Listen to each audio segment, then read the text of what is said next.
And I say welcome back because it's been about a good week since we've done any of these live streams. I'm Pugs Moran. This is the High Noon Stream, and it happens every Monday through Friday from noon till excuse me, till whenever we're done. And I have let's get a couple. We do this is the first of two streams that we do. We do a second stream called Pugs and Parker that comes on at 9 p.m. Pugs and Parker is myself and James Parker. It's more conversational. Still, we talk about current events and life issues and all that kind of stuff, but it's a more of a exercise in conversational chemistry. This show is all about getting you prepped up for what the day is. So let me address a couple of things right out of the box. Okay, so first of all, you'll notice I don't have a beard. No, I had to get rid of the beard. It's been a week of sick in this house. I haven't left. I haven't seen anybody.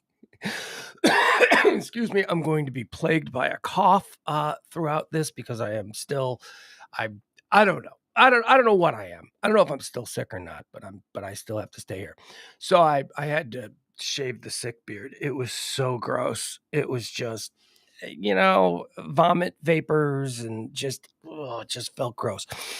So I that's the reason for the no beard. I do apologize, you beard fans, my beard bros out there. It is, you can see I am frantically working on growing it back, and it will be back. But why keep the mustache? Well, because the mustache has good coloring, and when you're my age and you have a beard, every time you shave it, you have to worry about what color it was going to come back in. And I looked at the mustache, and the mustache was holding its color better than the beard was. So I went, you know what? We're going to keep the mustache. We're going to hope that the beard comes in and matches that. We'll see. If not, that'll go too, and then I'll have to start over, and I'll be a white beard guy. All right, so I guess tell you about what just happened the last week and why there haven't been any shows. Because your boy caught the corona. Yeah, I did. I thought I made it. I thought we were through. You know what I did? You know what I was doing? I was one of those guys that you see who picks off a ball in the end zone and then somehow makes it 100 yards down the field only to fumble it or drop it at the 1 yard line before he gets in. Whatever. That's what I was when it comes to the corona. I thought I'd beaten it. I thought I made it through. I did all the things I was supposed to. I wore the mask. I stayed away from people. Everybody I know caught it. I'm one of the last people I know that caught it. And there's a lot of people who had it too, who just didn't know that they had it. They were like, "Oh, it's just a flu." Nah, you caught it, but whatever. No, this was definitely it, and my corona experience. I can now make that a chapter in my book of life. Here's what I'll say: the sick that I got for 24 hours after my second booster was far worse. It was a far more intense 24 hours of being sick than this. However, this is going on. Well, the doctor says that I probably caught it on February 2nd. So this is going on 11 days. So I caught it on Thursday. What day was a basketball game? They think I caught it at the Mavericks game. That's probably it. I was around a lot of people, shaking a lot of hands, doing all that. And somebody gave me the Rona. All right, so it took about 3 days. I mean, I went back and I looked at some of the streams that I did, and my cold was building. You could tell that I was kind of getting there was something going on, and I think I was saying, "Oh, can't be allergies because of this. I just got a cold." Then I did a show. I think it was last Monday, a week ago on Monday, a noon show. What the hell was that? Go lay down. You're bugging me. The dog is like bugging me. The dog. Oh my God. This has been my little sick buddy. This dog has not left my side. Where was I? Okay, so it was on the Monday. It was I think the last show that we did. And I had a really bad cold. And I was like, this cold is terrible. This cold. By that afternoon, I had a temperature of 102, which is not terrible. Oh, it would go higher. It would go higher.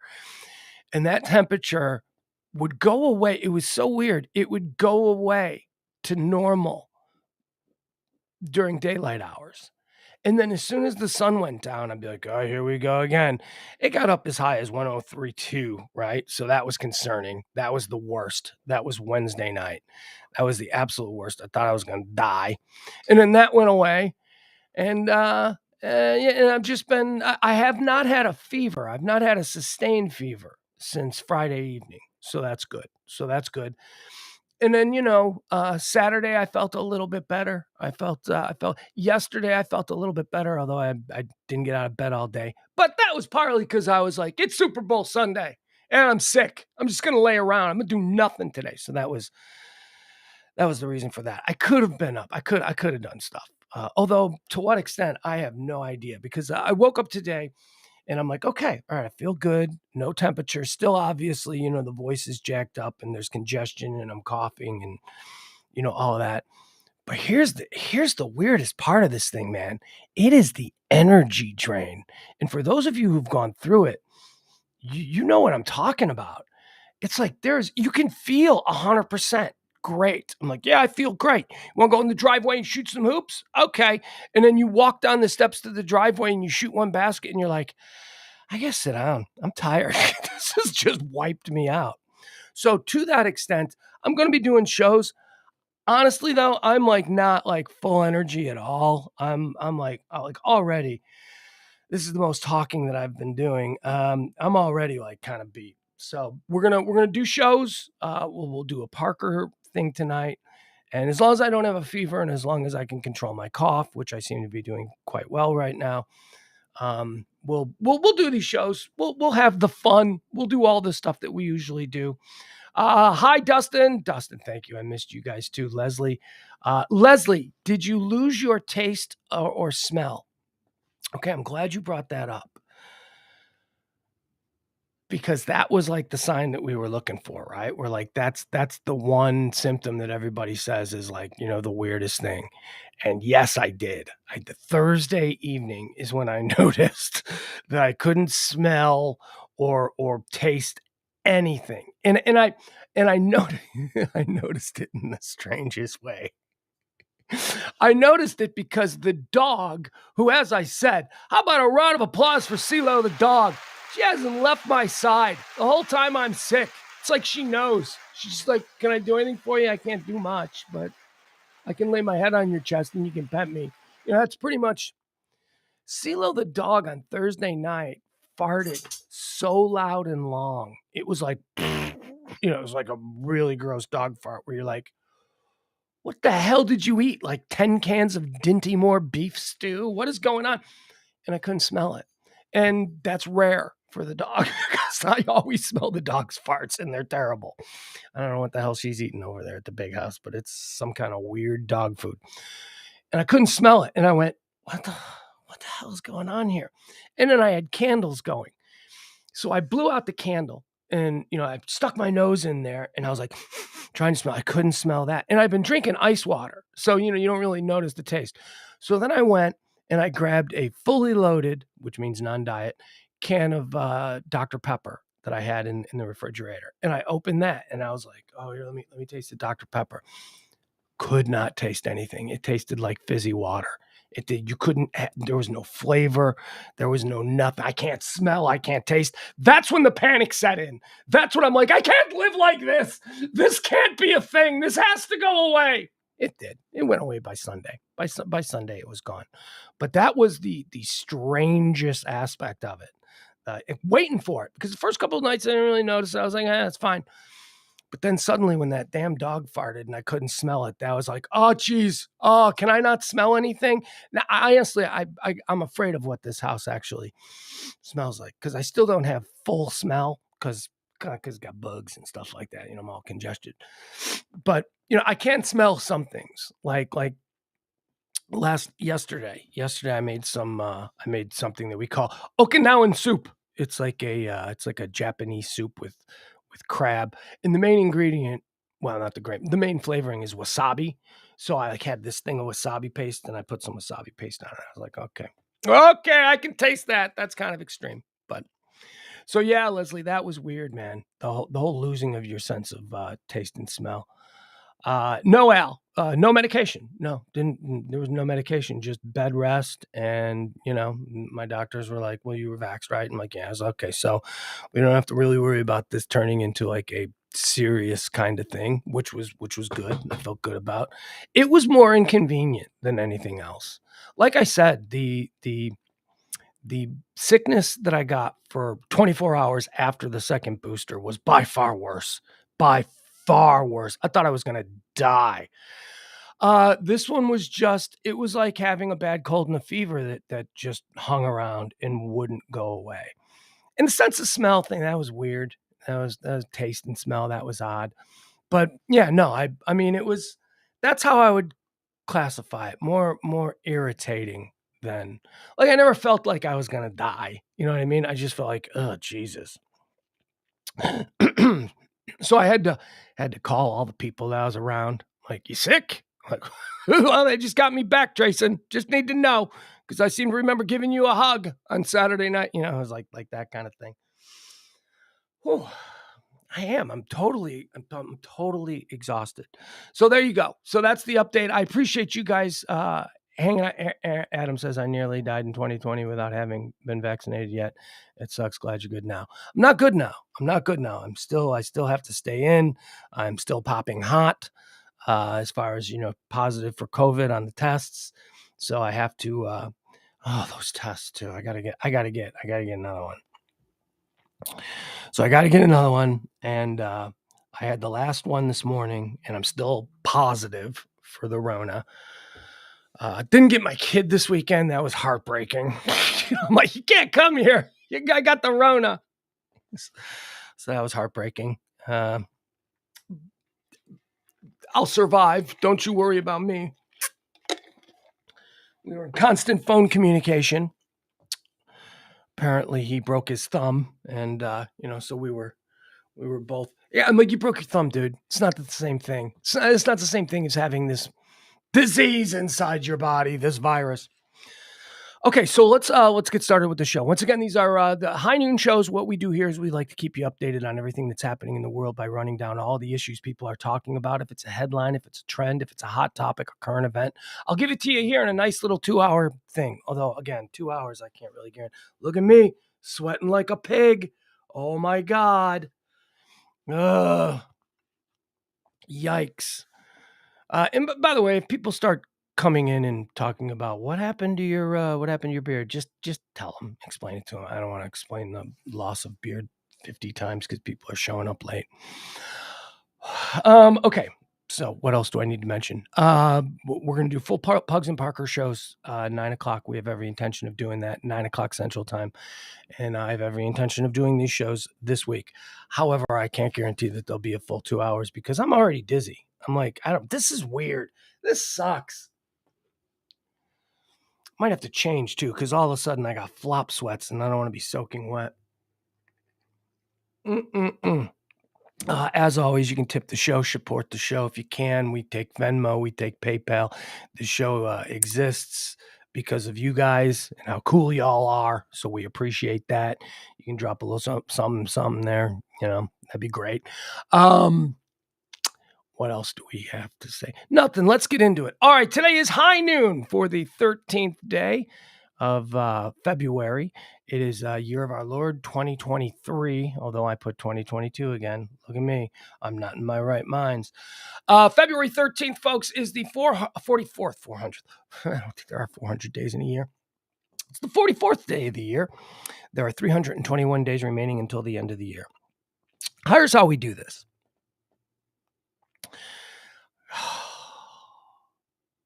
I'm sorry, guys. I'm pushing through. I feel fine. Like I feel fine until now that all of a sudden I got all this this energy going.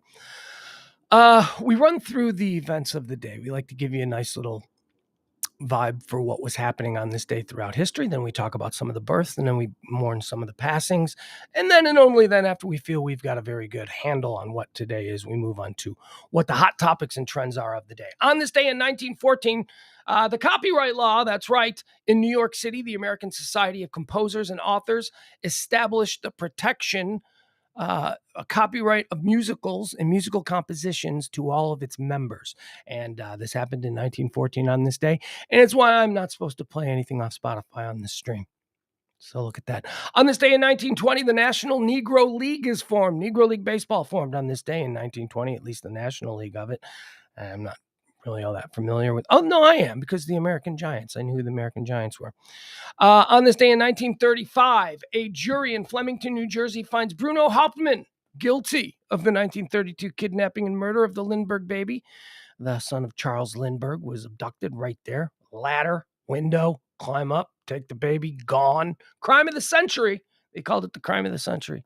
It's I guess we didn't have any balloons to distract us back then. That was the story that everybody cared about back in 1930s. Lindbergh baby. What happened to the Lindbergh baby? Now this guy Hauptmann guy, I don't know. I guess there's been a lot of conspiracy theories. Did he do it? Did he not do it? I don't know. I'm going to leave that up to you to look up. On this day in 1945 in World War II, the Royal Air Force bombers are dispatched to Dresden, Germany to attack the city with a massive aerial bombardment. The Dresden bombings, the firebombing of Dresden. Woo! Not the biggest aerial assault of World War II. Tokyo, what we did to Tokyo was a lot worse. We don't know much about the Tokyo bombings. Jesus. But Dresden was a big moral victory, a huge moral victory, as the British people had been under bombardment from the Luftwaffe. London was bombed and all that stuff was bombed. So Dresden was sort of our turn, bitches. That occurred on this day, 1935. On this day in 1945, on this day in 1945. On this day in 1961, an allegedly 500,000-year-old rock is discovered in Olancha, California, and it appears to anachronistically encase a spark plug. All right, now what is that? What? A 500,000-year-old rock with a spark plug in the middle of it? No, I don't want to go all kooky balloons on you, but this happened for me. I'm one of these ancient aliens guys. I love the ancient alien stuff. This is one of the key components in the whole ancient aliens thing. The idea of also time travel enthusiasts believe that this is proof that we do time travel and that somebody had traveled all the way back to 500,000 years ago with what, a jalopy? What? At any rate, you can look this up. Just look up like 500,000-year-old rock, and you'll hear the story. It's a rock, and inside of it, inside this 500,000 is a spark plug, like a real spark, like a. I don't know. It's confused scientists for years. That was on this day in 1961. On this day in 1984, Konstantin Chernenko succeeds the late Yuri Andropov, who we would later come to refer to as Yuri Drop-Dead, as General Secretary of the Communist Party of the Soviet Union. Now, this was interesting because during the Cold War, there had always been stability. We had Khrushchev. Well, we started with Stalin, but Khrushchev, and then we had Brezhnev, right? Khrushchev was 60s, Brezhnev was 70s. And then Brezhnev died. And then we got Chernenko, right? We got this dude. That dude came in. Wait, hold on. No, it was Andropov who came in. That's right. And Drop-Dead. And Drop-Dead came in and died like almost instantly. And then Chernenko came in, and Chernenko was the new leader of the Soviet Union, and he died almost instantly. Poisonings, whatever. Something weird was going on. Some silliness was afoot there in the Kremlin. They lost 2 guys in like the space of like 3 years or something like that. But it was on this day in 1984 that Konstantin Chernenko succeeded the late Yuri Drop-Dead. And then he would drop dead. In 2017, this was a funny story. Do you remember this one? In 2017, Kim Jong-nam, he's the brother of Kim Jong-un. Remember when he was assassinated at the airport? He's just walking through the airport and some like hot chick threw like some dust in his face and he dropped dead. That was on this day, 2017. And also on this day, lest us not forget, on this day in 2021, Ted Cruz went to Cancun. Oh, are you kidding me? I'm kidding. No, on this Snowmageddon, that started on this day in 2021. That was 2 years ago. A major winter storm causes blackouts and kills at least 82 people in Texas and northern Mexico. Let me take a look at the weather right now. Let's see if we're or any threat of Snowmageddon Part 2. It seems sunny. 66 degrees. I think we're in the clear. We got a wind advisory, though. That's something that's happening. Let's go through some of the birthdays. Born on this day in 1923, Brigadier General Chuck Yeager. That's right, American general and pilot, first test pilot to break the sound barrier. Brigadier General Chuck Yeager, man. Go watch The Right Stuff. You'll know who he is. Born on this day in 1933, Kim Novak, American actress. I don't know who she is. I mean, I know the name, and there's like a contingent of old heads out there who be like, Kim Novak's the hottest that ever was. I don't know. Was she? She either like died before I became aware of like Hollywood and stuff, or she got old and they phased her out the way they do. I don't know. I don't know. But Kim Novak, born on this day in 1933. Yeah, she's still alive. Apparently she's still alive. Born on this day in 1941, Bo Svensson, Swedish actor, director, and producer. Wasn't he in Walking Tall? Wasn't he like Buford T. Pusser in Walking Tall? Isn't that who Bo Svensson was? I don't know, maybe not. Born on this day in 1942, now dead, Peter Tork, one of the Monkees, American singer, songwriter, bass player, actor. Peter Tork has an interesting story on how he came to be. Peter Tork was roommates with Stephen Stills, and Stephen Stills was recruited to be one of the Monkees. You know, Stephen Stills of Crosby, Stills, Nash and Young. Stephen Stills went down for his audition for the Monkees, and they liked everything about him except for his teeth. He had jacked up teeth. He had like shark snaggle teeth, you know, inside. And they said, look, we can't use you. You're great. We'd love to use you, but your teeth are jacked. And he goes, all right. And then as he was walking out the door, he said, hey, my roommate needs a gig. Can I send him? And they're like, what's his name? Like, he's Peter Tork. And they're like, yeah, send him down. And that's how Peter Tork became a Monkee. Happy birthday to you, Peter Tork, even though you're dead, died in 2019. Born on this day in 1944, Jerry Springer. That's right, Jerry Springer, Jerry Springer Show.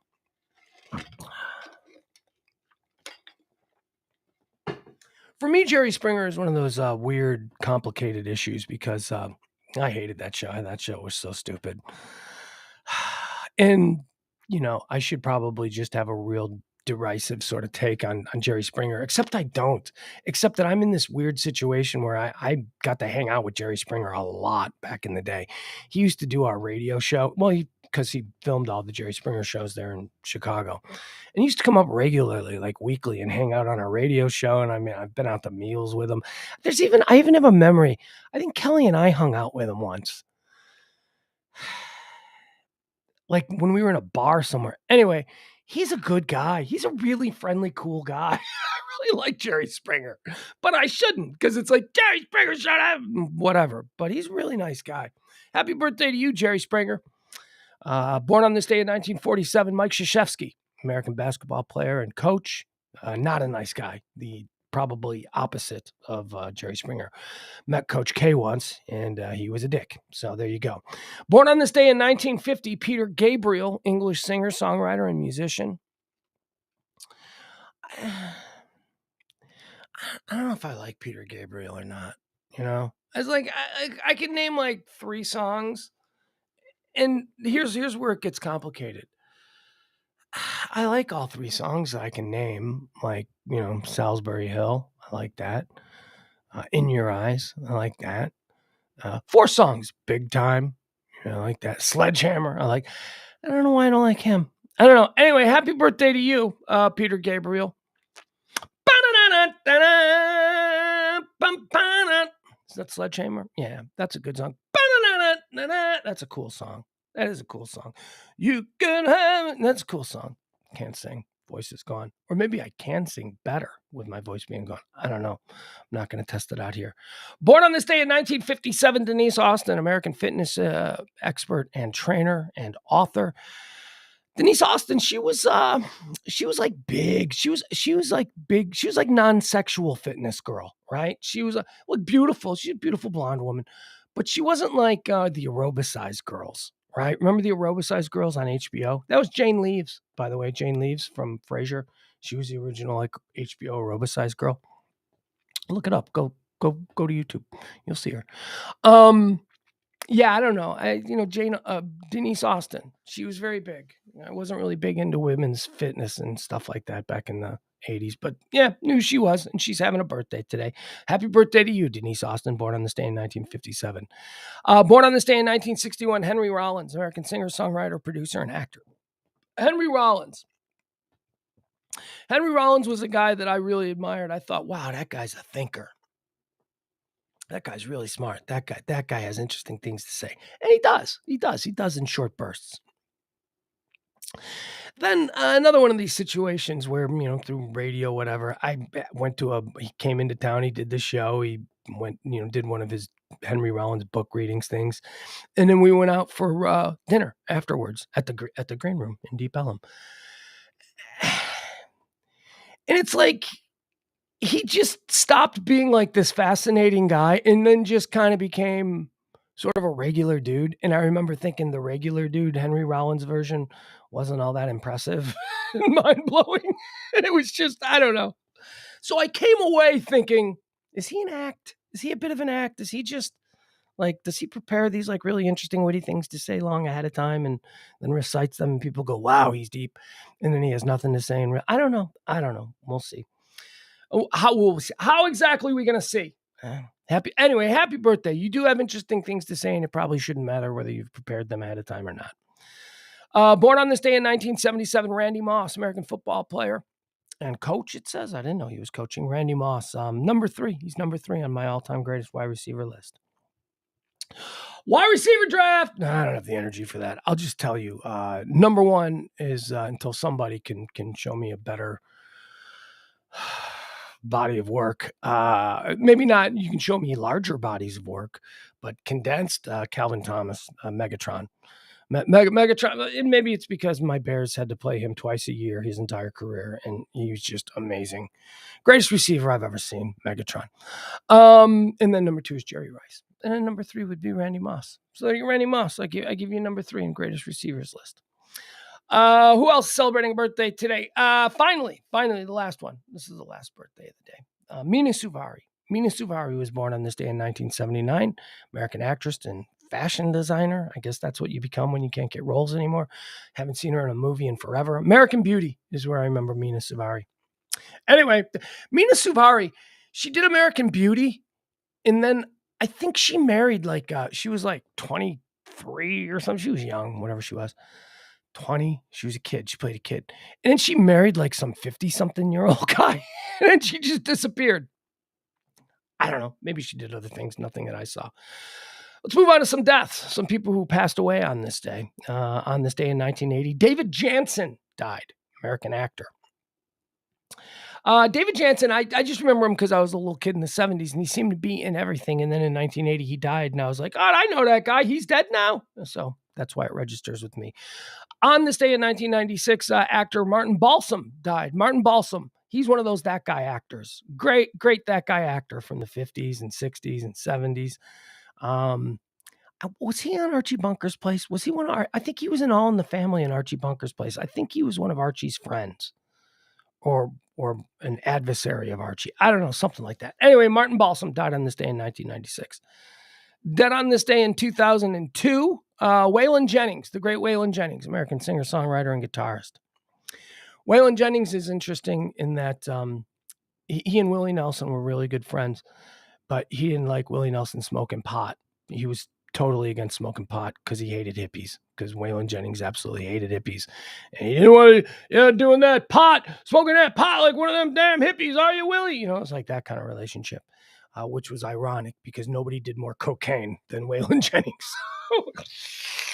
He was a crazy pill popping, hard drinking, cocaine doing. I mean, he did every illicit drug that was out there except weed. Weed was for hippies, and he didn't like hippies, so he didn't do that. He died on this day in 2002. Dead on this day in 2016, Antonin Scalia, Supreme Court Justice, died in his sleep after a day of hunting. Went out hunting, felt sick, and then died. Hey guys, we got to take a quick break here. I gotta change because I am sweating really bad. My heat hasn't changed. I was cold this morning, so I put on a sweater. Let me quick change, okay? Let me just put on something so that I'm not so gross. Now would be a good opportunity to tip the show if you'd like. Why not? Hey, it'll help. All right. I'll be right back.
All right.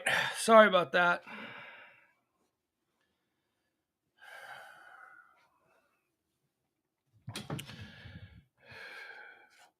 All right, so we've gone through all the deaths, we've gone through all the births, we've gone through all the history of the day. So now let's get into what today actually is.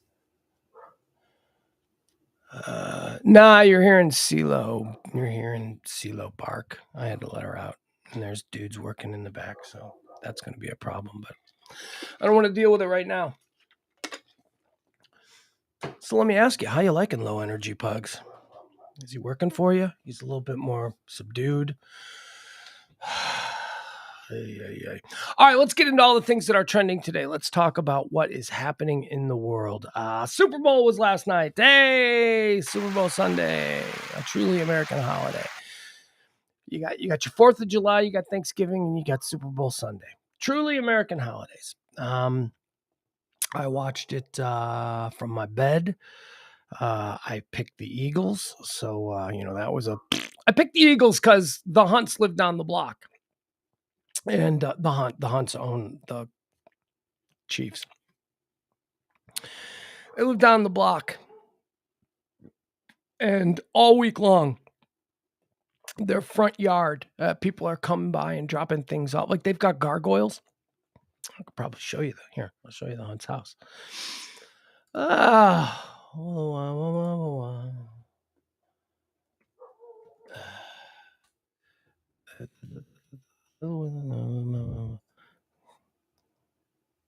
I can do this, right? I can show Lamar Hunt Jr.'s house, the owner of the Kansas City Chiefs. I'm telling a story.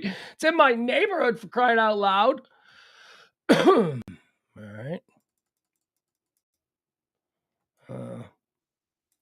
Besides, honestly, this is the kind of day where I'm just going to do whatever I want because I don't know how long I'm going to be able to keep going on this. There we go. Farmer's Mind. No. Hold on. There we are. Okay.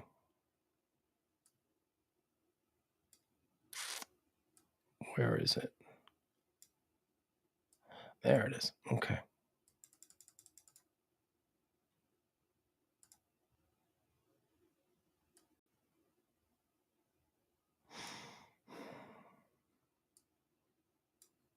Look, I did it perfectly. Look at me. All right. So this is why I was this is so petty. I am so petty. No. Wait a second. Mm-hmm. So this is the Hunt's house right here. And you see they got gargoyles. See these two like weird gargoyles that they got, because oil industry, mega rich. You want to keep, you want to check any. They're Satanists. You want to check any of those boxes possible. So when you own the Kansas City Chiefs, you have gargoyles in front of your long driveway that leads to a gate that has a guest house over it, and then the compound is behind there. It's actually quite impressive. Well, every house in this neighborhood is impressive, but you see these gargoyles. So for the last week, this is why, and I had no horse in this race. I don't give a shit about either the Eagles or the Chiefs. I really don't. But all week long, people have been like decorating these, just people pulling up and then putting like Kansas City colors all over this yard and all over the gargoyles and the little helmets and little gifts and all that shit. And I'm like, why are you Chiefs fans leaving gifts for like the billionaire owner? What is this about? What is going? So I just got a little bit driving by that as I pull into the house. I always get like, Jesus, these people. Yeah, I hate them because they're rich. That's true. But also, I don't need that. So I wanted the Eagles to win. I also like Jalen Hurts. I like Jalen Hurts going all the way back to college. I don't like the way that Saban treated him. I don't like that he had to go to Oklahoma. I don't like that he was replaced by Tua. Tua is so much better. Really? Because Jalen Hurts was runner-up for the MVP, and he almost won a Super Bowl in his, 4th year, whatever. Okay, so I know Patrick Mahomes can beat that. But we're not talking about Patrick Mahomes. We're talking about Tua versus Jalen Hurts. So I was kind of rooting for that. Also, the Kelsey brothers thing, right? Like I was more rooting for Jason Kelsey than Travis Kelsey, because you got two brothers. They're both going to the Hall of Fame. You got two brothers, standouts at their position, all-timers at their position. And one of them gets to be the glory boy who scores touchdown, and the other one's a grunt, right? So I went with the grunt. So anyway, whole bunch of reasons why I did that. Also, I love Nick Sirianni, and I hate Andy Reid. That's right, I hate Andy Reid. I've always hated Andy Reid. It's like one of the players described Andy Reid yesterday in one of the interviews. Post Super Bowl as being like a father figure. He's like a father figure to us. To which I'm like, oh, I bet his own kids love hearing that, because he was not the greatest father figure to his own kids, who have all kinds of, God love them. Well, I think one of them ended his own life tragically, but so he spent their entire lives growing up, never being home, sleeping in the office. He's that guy. He's that coach. He's that coach that does whatever it takes to win. Fuck the family. That whole thing. I'd rather be a 500 coach with a career in the NFL in a family that loves me than being a guy like Andy Reid whose kids can't stand him. And then to have the players go, he's like a father figure. Okay, all right, whatever. Anyway, I got a lot of hate. That's actually, now that I'm thinking this through, I'm really upset now that the Eagles blew it. Super Bowl, Chiefs won at 38-35. Battle of two teams that you could arguably say are this era's two best teams in the NFL. I mean, the Chiefs have been to the Super Bowl a couple of times in the last few years. Same goes for the Eagles. The Eagles have done it with multiple coaches and multiple quarterbacks, which is interesting. That's an organizational issue. You got to say, whoo, the Luries. And who is it? Rosen, Howie Rosen. Is it just Howie Rosen? Might just be Howie Rosen. I don't want to put a burger or gold on it. That would just seem anti-Semitic. I think Howie Rosen is enough. Anyway, that's a good organization. And I know then I got the whole thing like, oh, but you're a Cowboy fan. Whatever. What can we say about the Super Bowl that hasn't already been said? It was a good game. It was a good game, and that's really all we want, right? The flag thrown at the end for interference, I thought maybe you throw that in a Week 9 game. I don't know that you throw that in a Super Bowl in the final minutes. It seemed very ticky-tack, and I do think that may have decided the Super Bowl, because they go for a field goal. It changes the dynamic of how Sirianni then game plans for the next minute and a half of the game, as opposed to allowing Andy Reid to just ruin the last minute of the Super Bowl by kneeling down 3 times straight and kicking a field goal. That was some nonsense, but hey, he won. And you know what? Credit where credit is due. It's what they pay him for. Win a Super Bowl, and he won a Super Bowl. All right. There you go. So there's a Super Bowl talk. Well, there's more Super Bowl issues that we'll talk about, that we'll get into, that are also trending. My sweat shit is not helping me at all here, folks. I do apologize. Balloons. All right, balloons. I don't know. What are we calling them balloons? I'm just calling them balloons. That's a placeholder, right? What's going on with the balloons? We shot down 3 balloons in like 3 days. Today is day 4. We got do we have anybody monitoring the skies for balloons, for errant balloons? So the first one happened Friday night off the coast of Alaska. This is a weird one. We'll talk a little bit about this one in a minute. First one happened over Alaska, shot down by United States Air Force, F-22s.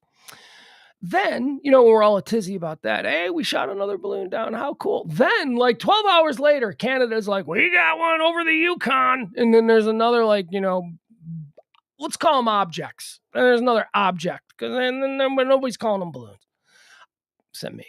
So then there's another object over the Yukon on Saturday afternoon. And we're like, what? And then so Trudeau rallies NORAD and American F-22 under the direction of NORAD Canada, shoots that one down. So boom, that one goes down. So now we shot 2 down in like a day. It's like one day. We got 2 of these. I don't know what's going on. So then I go back to my regular life, being sick, laying in bed, watching movies. Oh, I can tell you the stuff I watched. We'll do a whole rundown on that. Maybe not here, maybe on a Pugs and Parker, but whatever. I found some cool stuff. So then Saturday evening, like 3 hours after we shoot the one down over the Yukon, there's another one over Montana again. that has broached American airspace. And we're like, well, we got another one? And so that one they called off. Apparently we can't shoot things down in the dark. That was the reason. That one, the one over Montana, was not shot down. But apparently that one appeared again Sunday morning. Now it's daylight. Now it's over Lake Michigan. So all of the air command there, Lake Michigan, between Chicago and Milwaukee and up near Sheboygan and all of that stuff. Yeah, I can name check some obscure Wisconsin towns for you.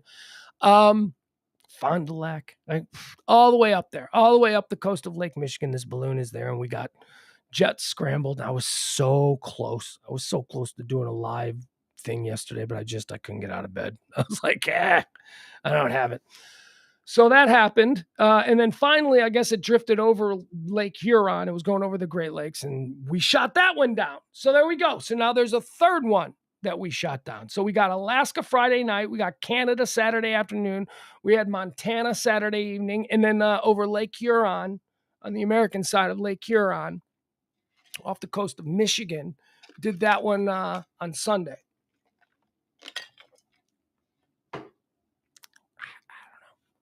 I don't know what's going on. I don't know what these things are. And you know what? As best I can tell, nobody does, or very least nobody's talking who does know what these things are. So now let's get into the subject that's also trending and has been trending for 4 days. UFOs. That's right. UFOs. Oh, you come to the right place, folks. I am Johnny UFO. I love the whole UFO stuff. Of course, we in the game call them UAPs now. UFOs, what are you, an old head? That's not what people call them anymore. They're called UAPs. They're unidentified aerial phenomena. They're not unidentified flying objects. So anyway, here's where this issue comes in. The UFO issue really picked up steam on Friday night after we shot the first object out of the sky off the northern coast of Alaska. Baffled pilots who shot down mystery objects. See, this is where it gets weird. Baffled pilots who shot down mystery object over Alaska say it interfered with their sensors. Not all the pilots, some of the pilots, which is interesting. They said that there was no markings on it. It seemed clear. There was no visible means of propulsion. They didn't know how it was staying afloat. And that when they got close, it started to affect their sensors. All of these things check the boxes of the UFO, community, and things that supposedly occur when you come in close contact with one of these. Other pilots throughout history have also described similar things when they get close to what they claim or others claim to be UFOs. The pilots of U.S. Air Force F-35 fighters sent to intercept the mystery object over Alaska on Friday say whatever it was had been interfering with sensors of their aircraft before they shot it down. 3 unidentified objects have been spotted over North America in the past 10 days. The first, a giant airship the size of 3 buses. That's understood to have originated from China, although the U.S. and Chinese governments disagree about its purpose. See, that's the other interesting thing about these things. China hasn't claimed the other ones. China's like, it ain't us. Come cut it out. Whatever. Could be anybody. There are other people who have balloon technology or whatever. While the Pentagon says it was a spy balloon, this is the one we shot down off the Atlantic coast. While the Pentagon says it was a spy balloon, China says the monster airship was a civilian craft. The U.S. Air Force pilots who shot down the object over Alaska were not able to identify what they saw. This according to a CNN report filed by Natasha Bertrand. When the U.S. first detected the object over Alaska on Thursday, they sent up F-35 jets to see what's going on, she explained. And these pilots reported back very conflicting accounts. The pilots of the cutting-edge stealth fighters said that this object was actually interfering with the sensors of their aircraft, and they couldn't figure out why, because there was no identifiable kind of surveillance equipment on the object at all. The pilots were also mystified as to what kind of aircraft they were actually dealing with. So the pilots aren't saying it's a balloon. The pilots are like, we don't know what this is. According to Bertrand, the pilots were saying that they did not see anything on the object that appeared able to propel it, that it seemed like there was no way that this was actually able to stay in the air. It's possible that in the It's possible that in the head of the high-speed, high-altitude encounter, the pilots may have misinterpreted the type of aircraft, which was described as being about the size of a small car. A Pentagon official told ABC News that the object was cylindrical and silverish gray. I'm just telling you, for those of us in the UFO community, these are checking boxes. Okay? That's what we got. Pentagon spokesperson Brigadier General Patrick Ryder said that recovery teams are now collecting the debris that is sitting on top of ice floats in U.S. territorial waters. Asked whether the Alaska object was related to the giant Chinese airship spotted over Missouri and then later the Atlantic coast shot down, Brigadier General Ryder said they appeared to be very different, saying it was like comparing apples and oranges. All right, so that's where the UFO stuff comes from. That's where it was a real report from pilots. Now, it needs to be noted that not all the pilots said the same thing, which is interesting because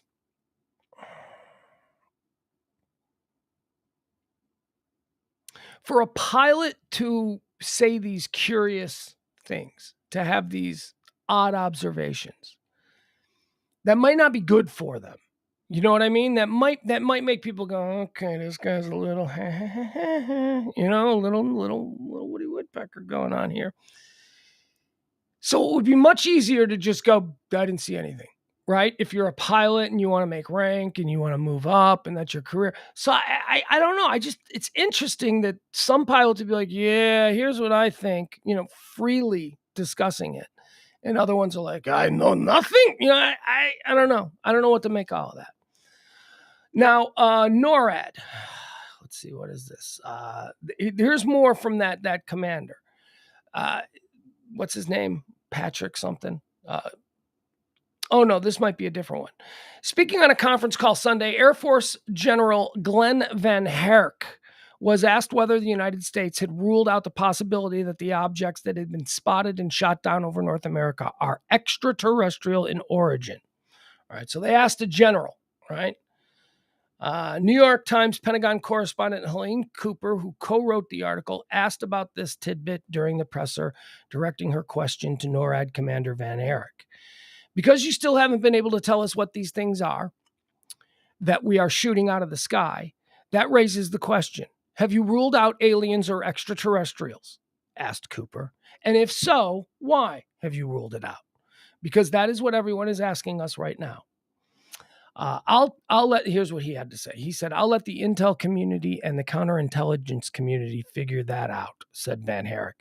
I haven't ruled anything out at this point. This is a general. This is a weird, generals are like, that's crazy. It was a weather phenomenon. Generals are typically, so for him to say, I haven't ruled anything out to a question of whether or not they were aliens, they asked him a direct question. Could these be extraterrestrial? And he goes, I'll let the experts figure it out. But I ain't ruling anything out. Yeah, that's weird. That's a weird statement from someone in the military. Unless, we want to go down the little Q hole. We can drop down the Q hole. That would be exactly what they would say if they were trying to distract us from something else that's happening. Ohio train derailment. Ohio train derailment. But I digress. After the presser of the article, okay, so anyway, there you go. We don't need to move on from that. That's why people are talking UFOs. China is now saying, China's also trending. China is saying that, hey, you guys. By the way, we'll do more on the balloons. I'm sure that story ain't going away. This is an alien invasion. It is the quietest alien invasion I'd never been depicted like this in movies. And also, we might talk a little bit more about this tonight on Pugs and Parker because I'm going to have to bring E in. E, the guy who you may remember from old days of Pugs and Parker. E is the master of the property where I reside in the nice guest house studios back here in beautiful 1%er Highland Park, Texas. I got into a stupid argument with him last night. Well, that's kind of the basis of our friendship, stupid arguments. Yesterday afternoon, over the phone, when we were talking about the UFO thing. And I said, look, here's my take on the UFO thing. If these are UFOs, we ain't shooting them down. Sorry, we ain't shooting them down. If they have the technology to get here, they have the technology to be observing us, they have the technology to do this shit. We ain't shooting them down with our technology. We're like a bunch of Amazonian tribal people who have been secluded from the world for all time. And then we suddenly see a Black Hawk helicopter and we start throwing our spears at it. That's basically us. That's, if the aliens come down, that's what we are. What are you talking about? I'm an American.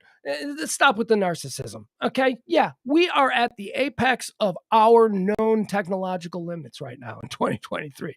We're going to learn more. Of course we are. Just look at what we've learned in the last 20 years, let alone the last 100 years or 150 years. But still, we can't even get off the launch pad every single time. Admit it. You tune in to all the SpaceX launches and the Blue Origin launches or whatever time. The only reason we tune in is to see if we can get off the pad, and get up into space. And we don't even talk about re-entry. We don't even re-entry 100% of the time. We've had problems there. So the idea that these people have not only mastered getting off the launch pad every time, but they can come to different solar systems because they're not in our solar system. These are not people that live on any of the planets that we know of. They are coming great distances. He doesn't buy that. He's like, nah, yeah, missile right up there. I'm like, oh, stop it. Anyway, that's my take. So I thought maybe tonight on Pugs and Parker we'd have E on and he can spit that stupid stuff. But China is saying now, back into the topics, China is trending because China is saying that we send balloons all the time. They say that we've sent 10 balloons in the last year or whatever. I don't know, something like that, a year. And, as an American, I'm like, yeah, so that's us. That's what we do. We're not telling you can do that. We're America. Of course we, and then of course we spy on them. They spy on us. The outrage of how dare they? Oh, stop it. Watch a movie.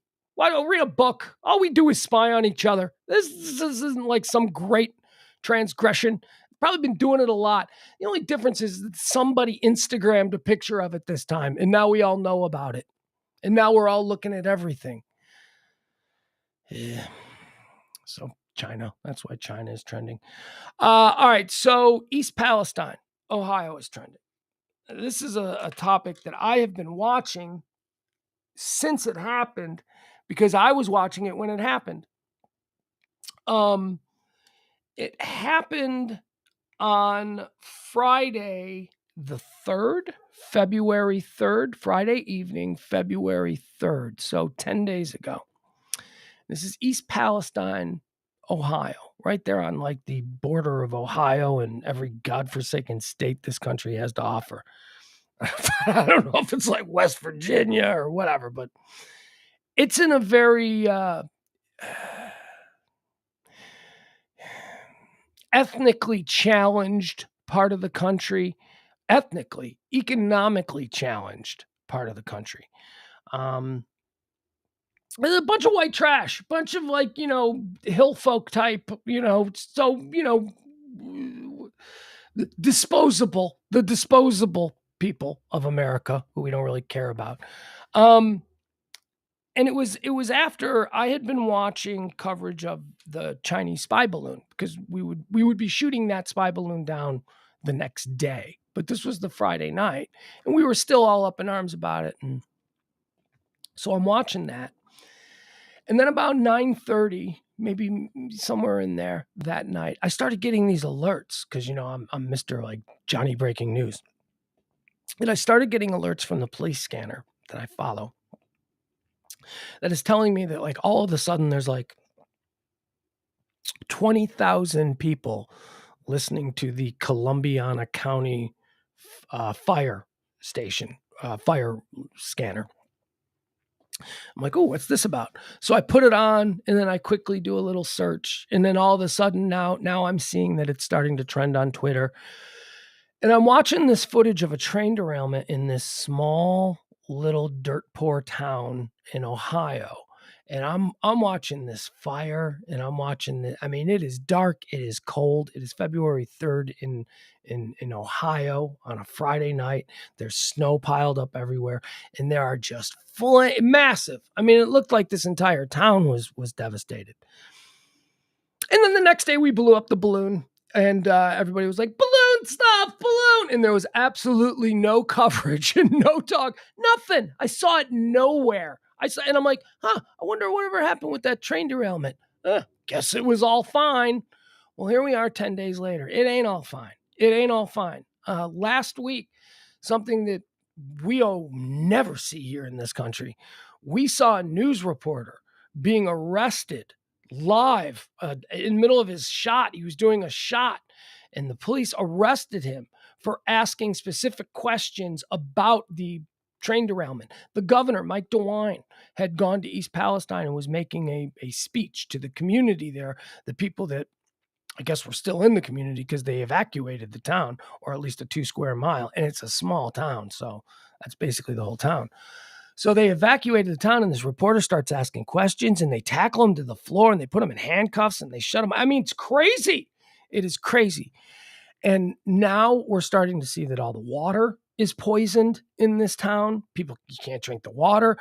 Dead animals are everywhere. I saw pictures of just like a drone shot of this field, and there were just all of these dead animals, dogs, cats, chickens. And then over there, we saw a bunch of dead deer, like a bunch of deer just lying. So this train derailed. It was carrying toxic chemicals, and it exploded right in the middle of this town. And they evacuated the town, and everybody's living in gymnasiums in the next town over. And, the water is now spoiled. Now there's talk of the Mississippi right now on Twitter. The Mississippi River is trending because the Ohio River is totally polluted with these toxins, and it's feeding into the Mississippi, which is going to then cause all kinds of problems. Anyway, no talk about this story anywhere. A major ecological disaster affecting thousands and thousands of American citizens in Ohio. And nobody has been covering it. And the one guy who started asking really hard questions about the protocols involved that led up to the crash of the trains in the middle of this town was knocked to the ground, put in handcuffs, and arrested for asking these questions. It's a bad situation, man. It is. Here, let me show you. I got some video that I can show you of this. One of these is pretty powerful. It's a resident. It should also be noted that this particular company that operates in this town of East Palestine, Ohio, this particular company has been in trouble recently. They've been having issues with their labor union. And I did a Google search, and I looked back, not a Google search, a news search, and I went back and I looked at all of these stories, and the narrative of the problem between this company, which is owned by some major conglomerate, by the way. This company, the argument was that the unionized workers were being unreasonable, and they just wanted raises, and that's what this is about. And then you dig a little bit deep, like that's the story that was going out nationally about. Now, remember, this is weeks and months before this derailment. That's not what the union was mad about. The union was mad about safety concerns because the workers were being put undue pressure on them to do these jobs of exchanging these highly hazardous chemicals in a timely manner because money was being lost. And the union was saying, no, we got to slow it down. There's going to be an issue. And now here we are a couple of months later, and there's an issue. So that's what the people in the town and the people who work at this factory or this chemical plant, that's what these people have been fighting with the company about for a very long time, that it was a disaster was about to happen because this is not how to do this thing properly. Right. All right. So on that, here is somebody in the town. I'll show you this one. I don't know what this first one is. Now here's okay. So we'll show you this one. This is a resident of the town. And this is footage on the ground as it's happening. Okay. So this is the real time reaction Okay, so here's a real-time reaction of somebody who is in the town. Hold on, let me make sure I got all this stuff right so I can play it properly. Zoom P4. Okay, here we go. So that's the sky. East Palestine, Ohio. I'm ready. Let's get out of here. I wish we could get the fuck out of here. Motherfuckers. You fucking greedy motherfuckers. Impatient bitches. You could have fucking waited. You could have fucking cooled the tanks. You could have transferred the contents. You didn't have to do this. You did it because of time and money. That's exactly why you did it.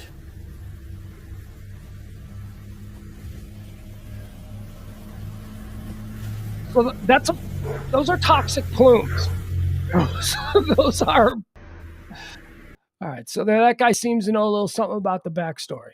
Maybe he works at the plant. Maybe but you can't deny his sincerity there. That dude is watching his town being engulfed in toxic vinyl acetate or whatever the hell they said it was, or something like that. Here's another video. This should show you more of what it looked like. Here, this is okay. Let's do this one. Bear with me. This is a very big story, folks, that is being completely blacked out by our trusted media. Here you go. So here's a story. Here's the pictures of it. So there's the explosion. You see that little town? And that's right in the center of town, right there. Train tracks run right through the center of town. Massive train derailed Friday, 20 of them carrying hazardous materials as flames lit up the sky in northeastern Ohio. The evacuation order is in place for anyone within a mile radius of the crash site. These aren't storm clouds. This is the fucking shit! The fucking shit they burn off in East Palestine! This is not fucking storm clouds! Look at it!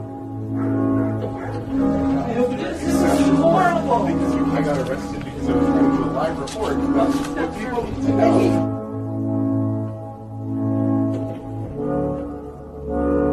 All right, according to the Norfolk Southern Railroad, the controlled release process involves the burning of the rail car's chemicals, which will release fumes into the air that can be deadly if inhaled.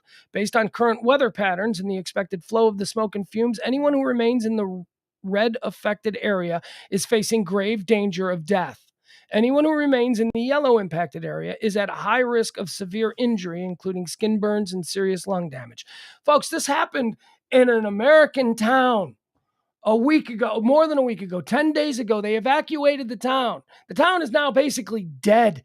It's like Bhopal. Do you remember the India? Nobody is talking about it because we're being invaded by aliens and there's balloons all of a sudden all over our skies. Again, I'm not a QAnon weirdo, but I have worked in media since 1992. I do understand how stories become manipulated to fit narratives and agendas. Officials are claiming that the air and water are safe. Residents say they can still smell chlorine. They've complained about their eyes watering when they go outside, and one woman says the noxious air killed her chickens. Out of nowhere, he just started coughing really hard and just shut down and went very fast.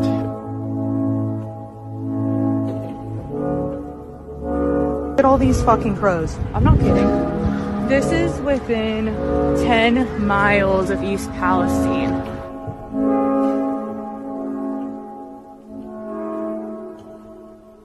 If you have not evacuated, please leave the area.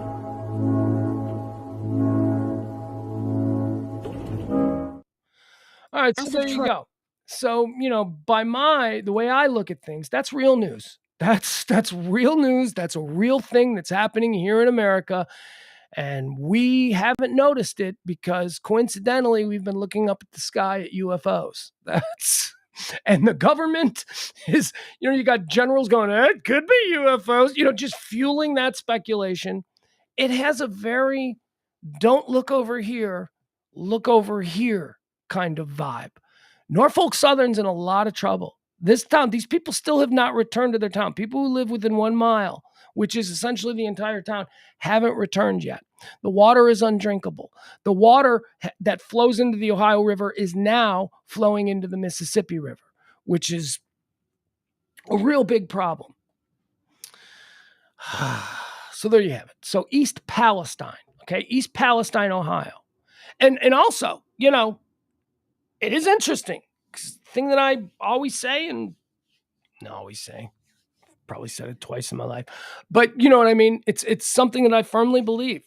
We are not necessarily a racist country. We are not about, you know, yes, the Flint water situation. That is terrible. That is terrible. And they let that happen. But they didn't let it happen because it happened to black people. They let it happen because it happened to poor people. That's where the real issue is. It's about the haves and the have-nots, not the skin color. You're black guys and white guys, they can live in the same, you know, $10 million mansion neighborhood. Hell, there's a lot of black families in this neighborhood here, Highland Park. It's not about that. It's about poor people and rich people. And it just so happens that East Palestine, Ohio is a predominantly white town. These are white people, and they're poor white people. They don't care about them either. So I'm not saying that race isn't an issue. I believe that race is a bigger issue among the poorer subset of the American population. I think that once you get into the moneyed class, it's just all about money and they don't give a damn, right? If you got the money to be in my orbit, then we can be friends. But when you get into the lower echelons, where you get into like broke ass white people and broke ass black people and broke ass immigrants and broke ass Hispanic people, though, that's where you really start to see that I hate them people. Because, you know, when you're at the bottom, you are always looking for somebody. Please give me somebody to shit on. And so you're just looking for somebody different within your own subset. It's not a coincidence that like the most racist idiots are all like, you know, moron bubbas without a pot to piss in, right? But I think it's interesting that this is now happening. We came through Flint, and there was very little done about Flint. That went on for years and years. But now we've got this happening in a white town. This is a town full of white people.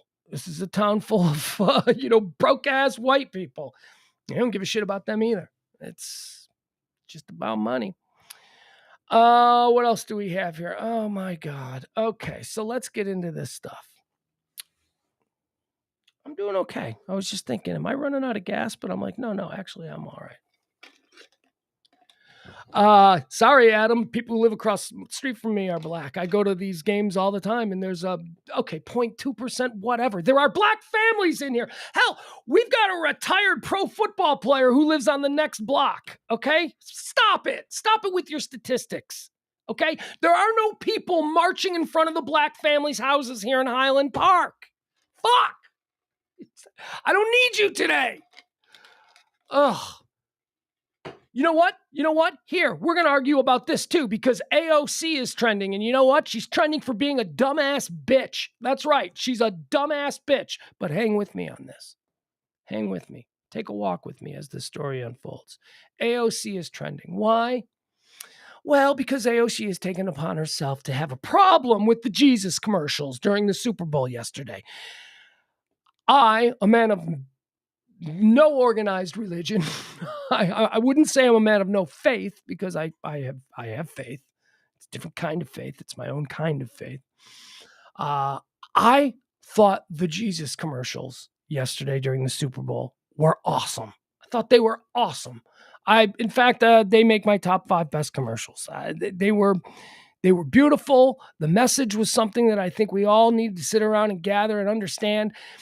I took it, now the way I took it was, I took it as almost a shot to evangelicals. I took those Jesus commercials as, you better start acting like you know who Jesus is and what Jesus would do, instead of just, you know, purporting to speak for Jesus or all that. That's kind of what that message was. I thought it was beautiful.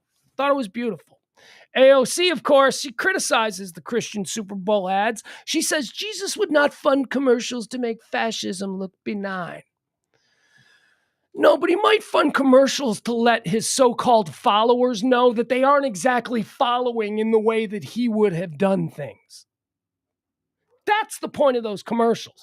The point of those commercials was, hey, all of you people doing horrible things and supporting horrible ideas and then wrapping yourself on Sunday in the shroud of me, you're full of shit. That's what those commercials said to me. That's why I applaud them, because I'm a fan of Jesus, the man. I don't go down the voodoo hole, right? Jesus was a historical figure, probably the most important historical figure in the history of the world. Name me one other guy who, 2,000 years after his death, is still top of the pop charts. Okay. Jesus obviously made an impact in his 30 plus years on earth. Was he the son of God? Hold your horses. Hold your horses. I'm not going to buy into the mythology. I'm not going to buy into the branding that you people have dropped around this guy. Well, when I think of Jesus, I think of him as a teacher. I think of him as a philosopher. I think of him in the same way that you might think of like a Sun Tzu or a Socrates or a Plato, somebody who had some kind of advanced worldview that was able to share it with people of his time. And he seemed to be a bit of a outlier, a guy with some different ways of doing things. And if you look at the word of Jesus, if you've ever studied the Jesuit way, which is the study of Jesus, he was an awesome guy. He was awesome Jesus. He was buddy. He wasn't vindictive Jesus. He wasn't I hate gays Jesus. He was like, you're gay? That's cool. Let's talk about it. That's the Jesus that I remember and that I was taught about. This newfangled Southern evangelical Jesus sucks. Fuck that guy. That guy's an asshole. And that's what I think the idea of the commercials were. AOC criticizes Christian Super Bowl ads. Rep. Alexandria Ocasio-Cortez said Sunday that she did not believe Jesus would support Super Bowl commercials that she claims makes fascism look benign. Oh my God. Shut your mouth. Just stop it. You can't fucking take a victory. That's actually a message that you should have gotten behind. You should have, but she didn't. She was looking for a little something to make her little, clicks pop. I don't know what was going on, but she went on. Something tells me Jesus would not spend millions of dollars on Super Bowl ads. Oh, I get it. Yeah, that's funny. That's funny. It was not entirely clear which ad she was referencing, though. One of the He Gets Us spots that aired Sunday night started with a black and white image apparently showing a man shouting at a police officer in riot gear. Other images of unrest then appeared, followed by a line on the screen. Jesus loved the people we hate. That's the message, man. That's the message, evangelicals. Stop hating. Stop hating people. You are not walking in the footsteps of Jesus when you act about, trannies can't pee here, or the M&M is gay. What the fuck? That's the message. It's a beautiful message. But no, AOC's got to have a problem with it because she's a dumb, rabble-rousing bitch. God, that pissed me off when I saw that this morning. All right, so I asked you to take a walk with me, okay?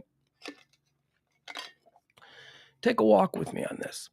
Because now we got the Bobbsey twins, the other two freaking morons. We got Marjorie Taylor Greene and Lorena Boebert also running their stupid sewer mouths, saying dumbass crap. What's their problem? Oh, just like a nice subtly racial take on the Black national anthem or whatever that is.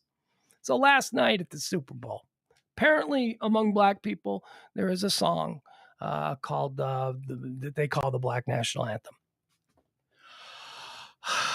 And Cheryl Lee Ralph sang it, Lift Every Voice, right? Some old song that was written after emancipation. I don't know the history of it. But here's the thing, I don't know the history of it. I also don't have a problem with it.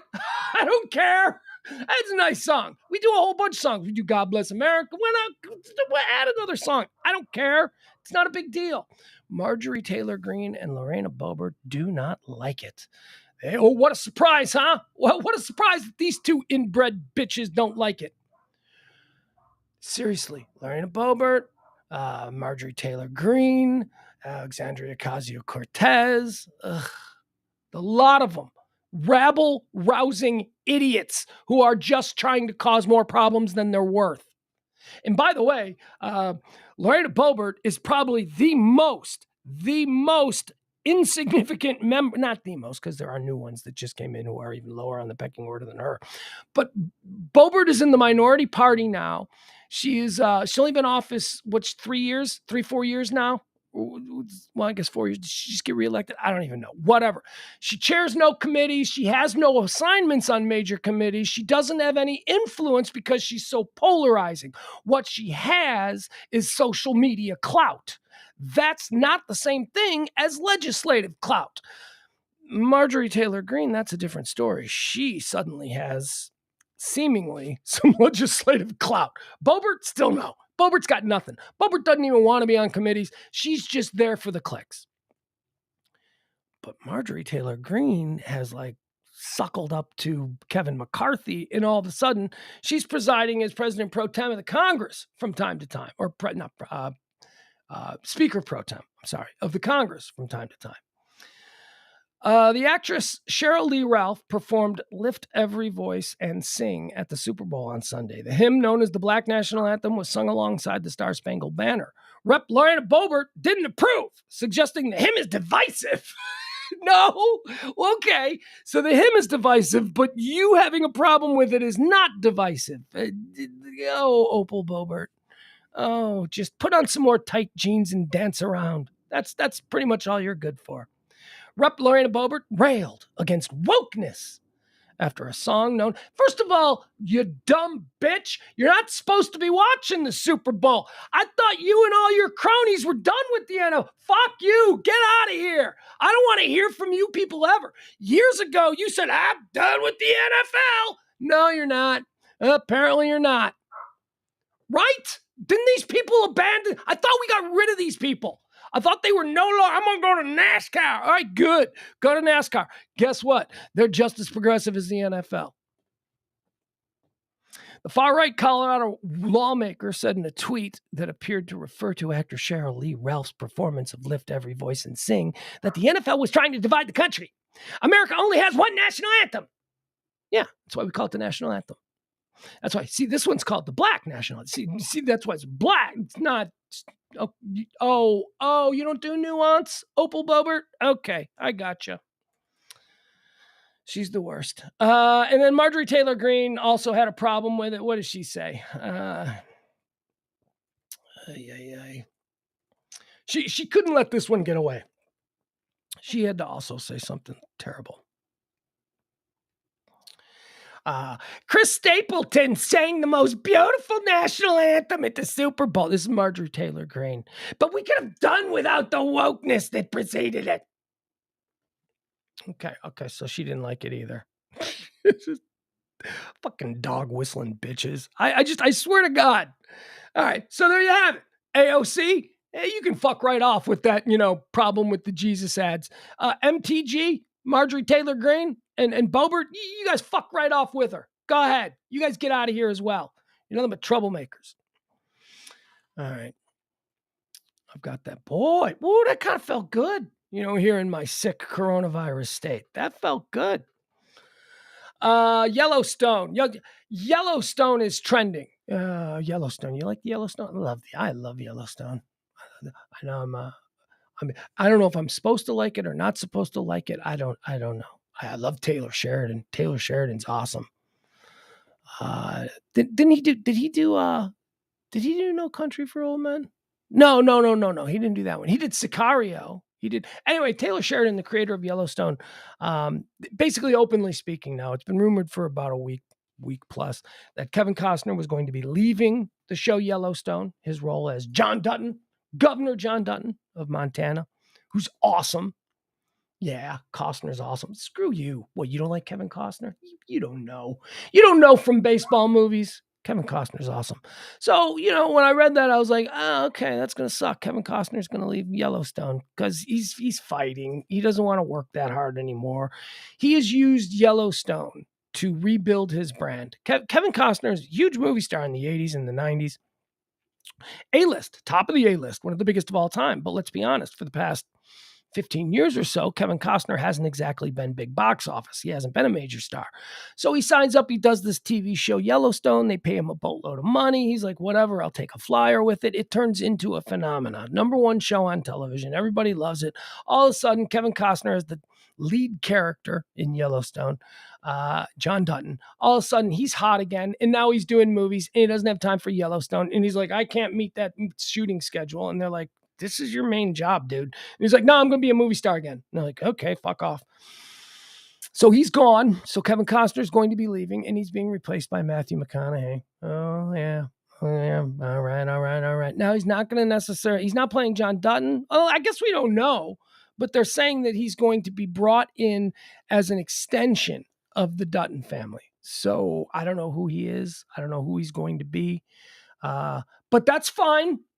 Look, I like Costner. Look, I like Yellowstone. I like Yellowstone because of Taylor Sheridan, the writer, the creator. I like him. I love the way he writes. So I really don't care. I mean, they can kill off John Dutton. They can kill off Governor Dutton. And then what? We're going to get some McConaughey? Nice. I'm okay with that. Whatever. Make it work in the plot. It'll work. And I look forward to seeing what McConaughey brings to the role because I think he's going to be fun. Twin Peaks and San Antonio Twin Peaks is trending. Man, you guys. Twin Peaks is like, there's some shit goes down at Twin Peaks restaurants. Yeah. It's like biker meth head haven. You know, it's like for people who think that Hooters is too snooty. You know, it's like the Hooters is too snooty. We need to make this a little bit skankier. Twin Peaks. There was an incident at the San Antonio Twin Peaks, because of course there was. An off-duty police officer working security shot a man who managed to take his stun gun and tase him as he was being escorted out of the bar. San Antonio police say that they responded to a Twin Peaks off Loop 410 just late Saturday night regarding a shooting in progress. When they arrived, they learned that restaurant staff asked a gentleman to leave after a disturbance took place. When the man refused to leave, an off-duty Somerset police officer working security at the bar escorted him out for being intoxicated and belligerent. Police say the man managed to grab the security officer's taser and tase him while resisting. The off-duty officer then shot the man, striking him in the chest. The man was reportedly rushed to the hospital in critical condition. The shooting is still under investigation. Yeah, that's Twin Peaks action right there. That's I wouldn't fight in the parking lot. People screaming at each other, fights in the bars. Twin Peaks. Damar Hamlin is trending. That was nice to see the clone of Damar Hamlin. Boy, cloning technology has really gotten great, hasn't it? Damar Hamlin was at the Super Bowl yesterday. He even talked. We saw him. Look, all kidding aside, good for the kid, right? That's awesome. We all watched him basically die on the field. And it was touch and go. It was scary. The last time we saw him was in that crazy Buffalo game where he was up in the box and it was snowing and you couldn't see him, and he had an oxygen mask on because his situation was still not where he could breathe on his own effectively. He was great. He looked great. Damar Hamlin looked absolutely great yesterday at the Super Bowl. And he has announced, a lot of people are wondering, is he going to retire or is he going to try and make a comeback? He is dedicated to getting himself healthy, and at which point he will make a decision about whether or not he will try and come back and resume his NFL career. So there you have it. There you have it. He says he wants to. I guess that's not all. Yeah, he wants to. He says he wants to come back. He wants to come back and try and play, but he is still in recovery, and he is going to make sure that he is 100% healthy before he does that. Rihanna is trending. Rihanna's trending all over. Rihanna, the halftime show. She, Ella, she was, that was fun. That was fun. I guess you got to like Rihanna, right? Like if you're familiar with Rihanna, who's not familiar with Rihanna, right? Isn't that the question? Like who didn't just sit there and go, holy shit, she's got a lot of songs? Because she just did like a 20-minute medley of like all of these major pop hits from the last 10 years. And who doesn't like Rihanna? Well, apparently every white man over 40 doesn't like Rihanna, because I'll tell you. No, don't be No, you're not irrelevant. You're not completely out of touch with modern day culture and society. Don't tell on yourself like that. I don't know any of these songs. Hell, sorry, dude. Charlie Daniels been dead for a few years ago, and he wasn't going to be playing the Super Bowl anyway. This is what you get. This is what you get. every Super Bowl show from here on out, with the exception of like massive icons, like a massive icon can do it, who might appeal to a larger group of people. But just about every Super Bowl show you're ever going to see now is going to be whatever 16-year-olds want. Okay? 16 to say 25. That's the target. That's the hard target in there for the marketers. And who are the marketers of the halftime show? Pepsi. Does Pepsi want your 50-year-old ass suddenly going, I think I'm going to try Pepsi? No, you've already tried Pepsi. You're either in the Pepsi camp or you're in the Coke camp. They don't give a shit about you. They give a shit about 15, 16, 17, 18 people who are developing their tastes and their brand loyalties. So what are they going to do to reach those people? Put the Oak Ridge Boys up there? No, they're going to find whoever the most relevant modern pop star is to sell their shit to a bunch of 16, 17, and 18-year-olds. So if you're really upset that Rihanna did a halftime show, yeah, it just means that you're telling on yourself. It just means that you are admitting that you are no longer wanted, desired, by advertisers. Fine. Yeah, okay, fine. But then don't complain about it, because that's how this whole thing works. That wasn't a free show. That was a show for Pepsi. That was a show so that Pepsi could say, look how cool we are. We've got Rihanna. Pepsi don't want you. Pepsi don't want me. I'm talking about me. You understand this? I'm talking about me and people like me. They don't want me. I've already decided. Although I am the weird one in the group. I will go back and forth between Pepsi and Coke. Doesn't matter. I'll take either, especially when we're talking about Pepsi Zero versus Coke Zero. I can't tell the difference. They taste like the exact same thing to me. We did side by sides, me and my 13-year-old. We couldn't tell which was Coke Zero and which was Pepsi Zero. It's the same. They taste exactly the same. But Rihanna's trending. Her Super here. Here was my instantaneous in-time review from my culture correspondent, my 13-year-old son. This was what I got from him after Rihanna's performance. Okay, 13 years old. This is a kid who doesn't know if he likes Coke or Pepsi yet, right? So this is the target demo. Here's all I got after Rihanna performed last night. I received a text. All caps, all right? All caps. Riri biatch. That's all I got. Oh, no, I'm sorry. It's Bizich. I'm sorry. Riri Bizich. That's from my 13-year-old son. So I think he enjoyed it. I think. So congratulations, Pepsi. You connected with someone in your target demo. Good for you. I watched it. I thought it was like, I was more interested in, was somebody going to fall off one of those risers? Because they were on risers that were going up and down and all that stuff. I didn't know all the songs because, I'm not out in the club anymore, but I knew enough of them to go, oh, cool. And then of course, I'm watching the whole thing going, she's pregnant. What's going on? She's pregnant. I didn't know she was pregnant. Anybody know she was pregnant? I do a quick Google search. Like, she just had a baby. She just, her and, what's his name? ASAP Rocky. They just had a baby. She's pregnant again. And yes, that's the other big reveal and why she's trending right now. She's pregnant. She came out and she did that. By the way, she also is now saying that people were waiting for special guest appearances.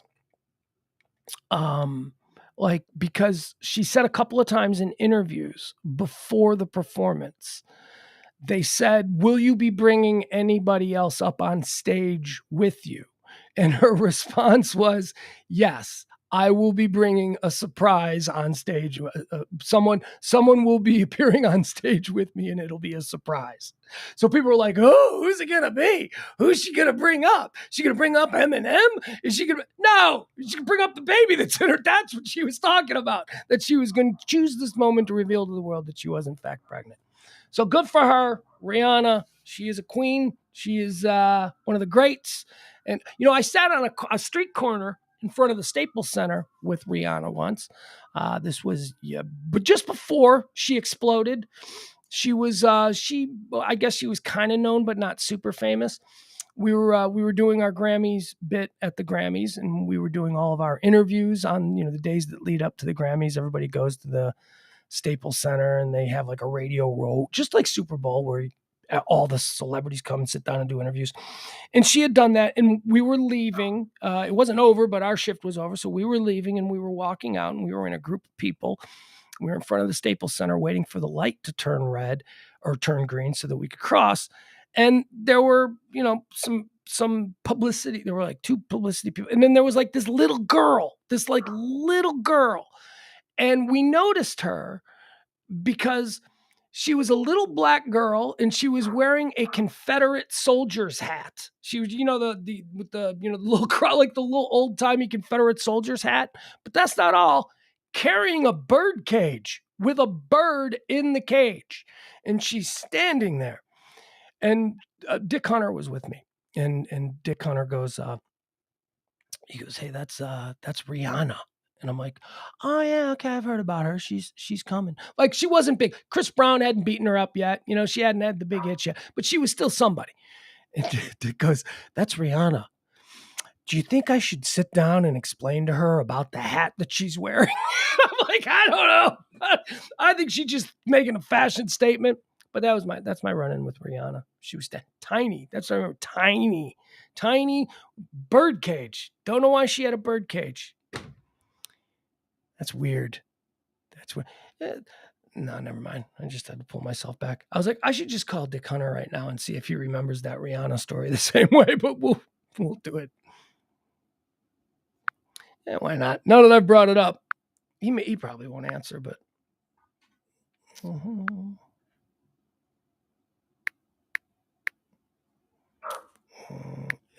No, you know what? Never mind. I don't need to go this far downfield. Maybe we'll do that tonight. We'll give him a call tonight on Pugs and Parker and see if he can. I'll let the dog in. She's barking. Oh boy, I'm telling you. Shut up! I'm coming. You better not be muddy. All right, go ahead. Good girl. Yeah, you're a good girl. You protected the yard from those pesky construction workers. Good for you. You did a good job, baby. Good job. She went out, she just barked for 20 minutes, and now she's ready to sleep for the rest of the day. Me too, though. Once again, for those of you just tuning in, I am still testing positive for the old coronavirus, although today is the first day that I feel good enough to do this kind of nonsense, so that's good. Haven't coughed at all. How great is that? All right, so there we go. Rihanna. Let's see, anything else? Damar Hamlin, Rihanna. What else do we have that's trending? Okay, so here's one. We got somebody died. Somebody died. I believe it was released yesterday, although the actual date of his death might have been Saturday. You can lay down, dude. Lay down. Go get some water if you're going to be panting. Go. This dog, I can't, the dog just listens to me. Go, and she looks at me, and then she just goes, all right, fine. And now she's drinking water. She's drinking her water, like I just told her. Trugoy the Dove, Dave, as he was known, a member of De La Soul died. De La Soul, look, De La Soul is a very important hip-hop group for people of my generation.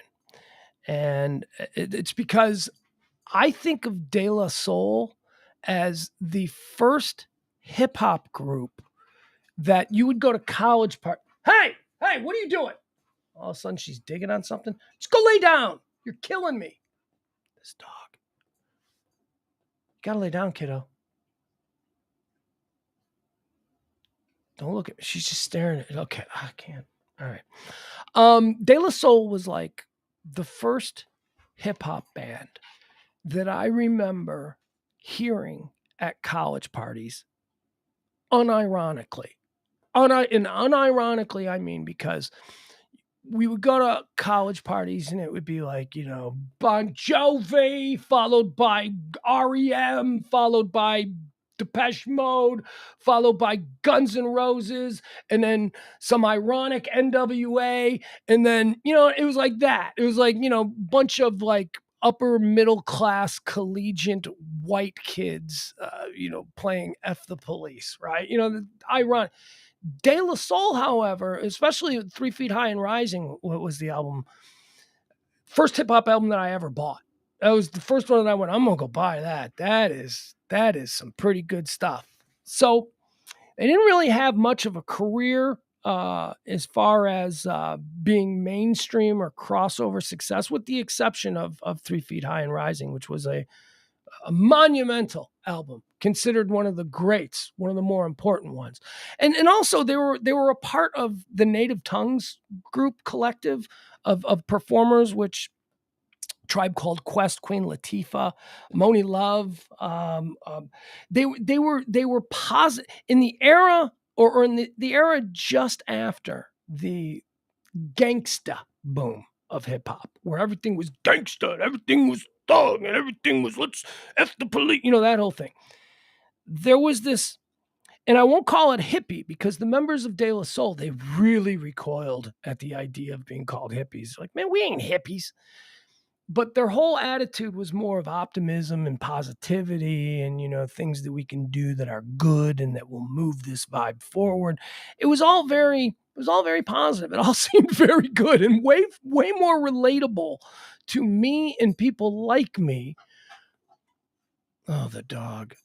Than say, F the police, which, really was something that, again, we only embraced ironically, because half of our dads were police, so. But Trugoy the Dove, he passed away. He'd been suffering congenital heart disease for quite some time. It was a big deal for him. No cause of death that I have seen, but everybody's just kind of going with his heart finally gave out.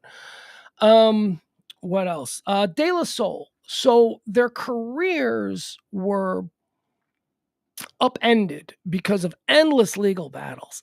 And I mean, copyrights and, what do we own? What do we not own? So they refused to record. They put out albums and stuff, but nothing got any big follow-up push by record labels and stuff like that, because they were seemed to be trouble. They were seemed to be like, not trouble. Look, NWA and all that stuff, those guys can shoot people on a street corner and they'll still put out the next album, because that kind of trouble is fine.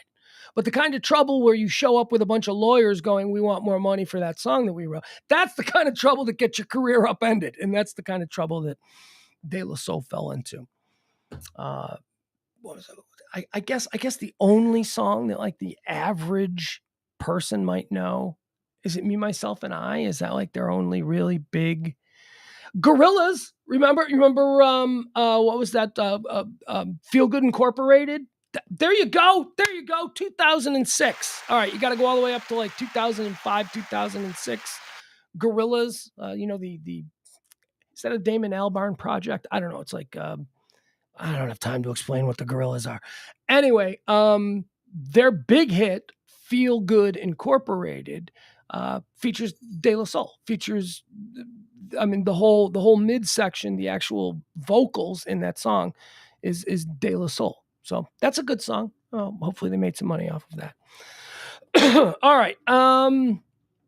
So bless you, Trugoy. Dave, as he was known, Dave from De La Soul. Let's see what else here.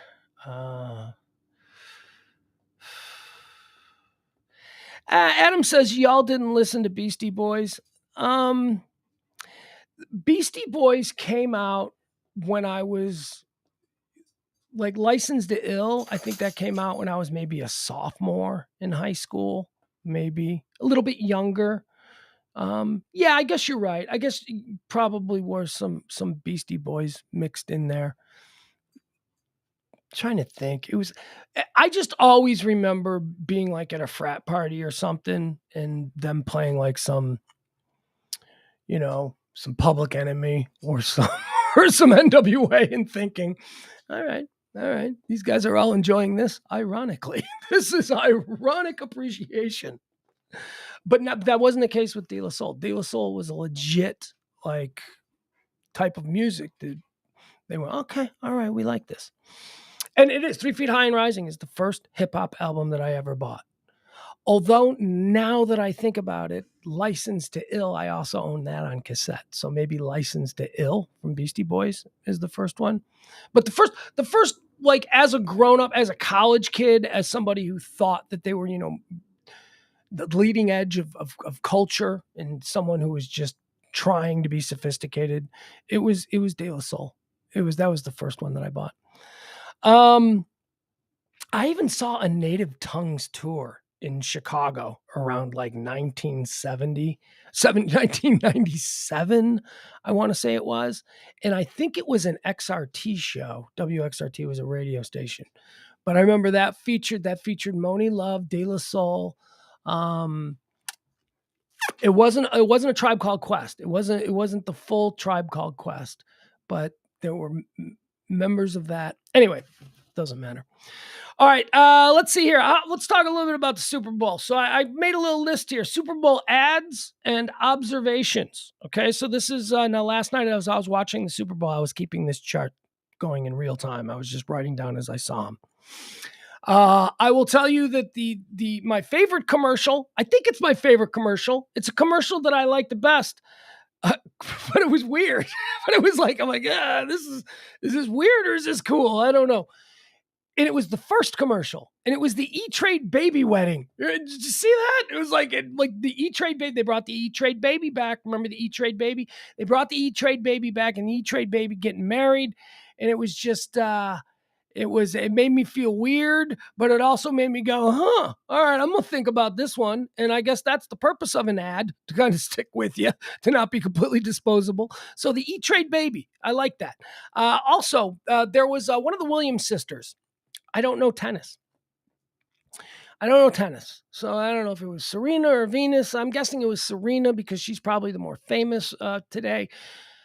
A Remy Martin VSOP commercial.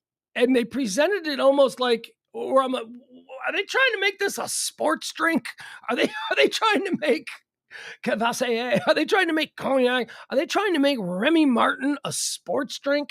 I thought that was weird. It was a Remy Martin commercial with Serena Williams in a locker room giving like a speech, and then they showed all of this imagery of like people playing football and all these people being athletic, and I'm like, you can't drink Remy Martin while you're what? So I didn't know what that was. That was weird. That one was like, that's kind of odd. Let's see, what else did I like? I thought that the Clueless commercial with Elisa Silverstone, not an effective commercial because I have no idea what product she was selling. But my takeaway was Alicia Silverstone is prettier now than she ever was before. Alicia Silverstone is doing that Suzanne Summers thing. Suzanne Summers got better looking with age. I think Alicia Silverstone might be doing the same thing. Alicia Silverstone looked gorgeous in that commercial. I didn't even know who it was. I had to be like, okay, so they're obviously doing a Clueless thing. Is that can't be, I'll be damned, that's Alicia Silverstone. Look at her. Well, she's got to be in her 40s, right? How old is Alicia Silverstone? All right, I'm going to find this out right now. She's just stunningly beautiful woman. How old is Alicia Silverstone? 46. Silverstone is 46 years old. 46 years old. Looking gorgeous. Looking better than she ever has. So I thought that was a good one. I thought that was interesting. But it was all right. Wasn't there a whole bunch of people from Clueless in that? Like it was all of them. And they all kind of just looked like old versions of Clueless, except for Alicia Silverstone, who was like, she looks like a better version. And she was really adorable in Clueless. But now she's like, that's a woman, boy. Look at that. She looks fantastic. I also like the Jack Harlow commercial for Doritos Barbecue, where he gave up on singer, hip hop guy, whatever. I don't know. Jack Harlow. Come on, man. I can't keep these people straight. Is he from a boy band, or is he just, I don't know. Harry Stott, no, I don't know. I don't know who these guys are. But Jack Harlow's a thing, and I know that he's a thing because I do at least keep a toe dipped in the culture pond. I do kind of know, who is.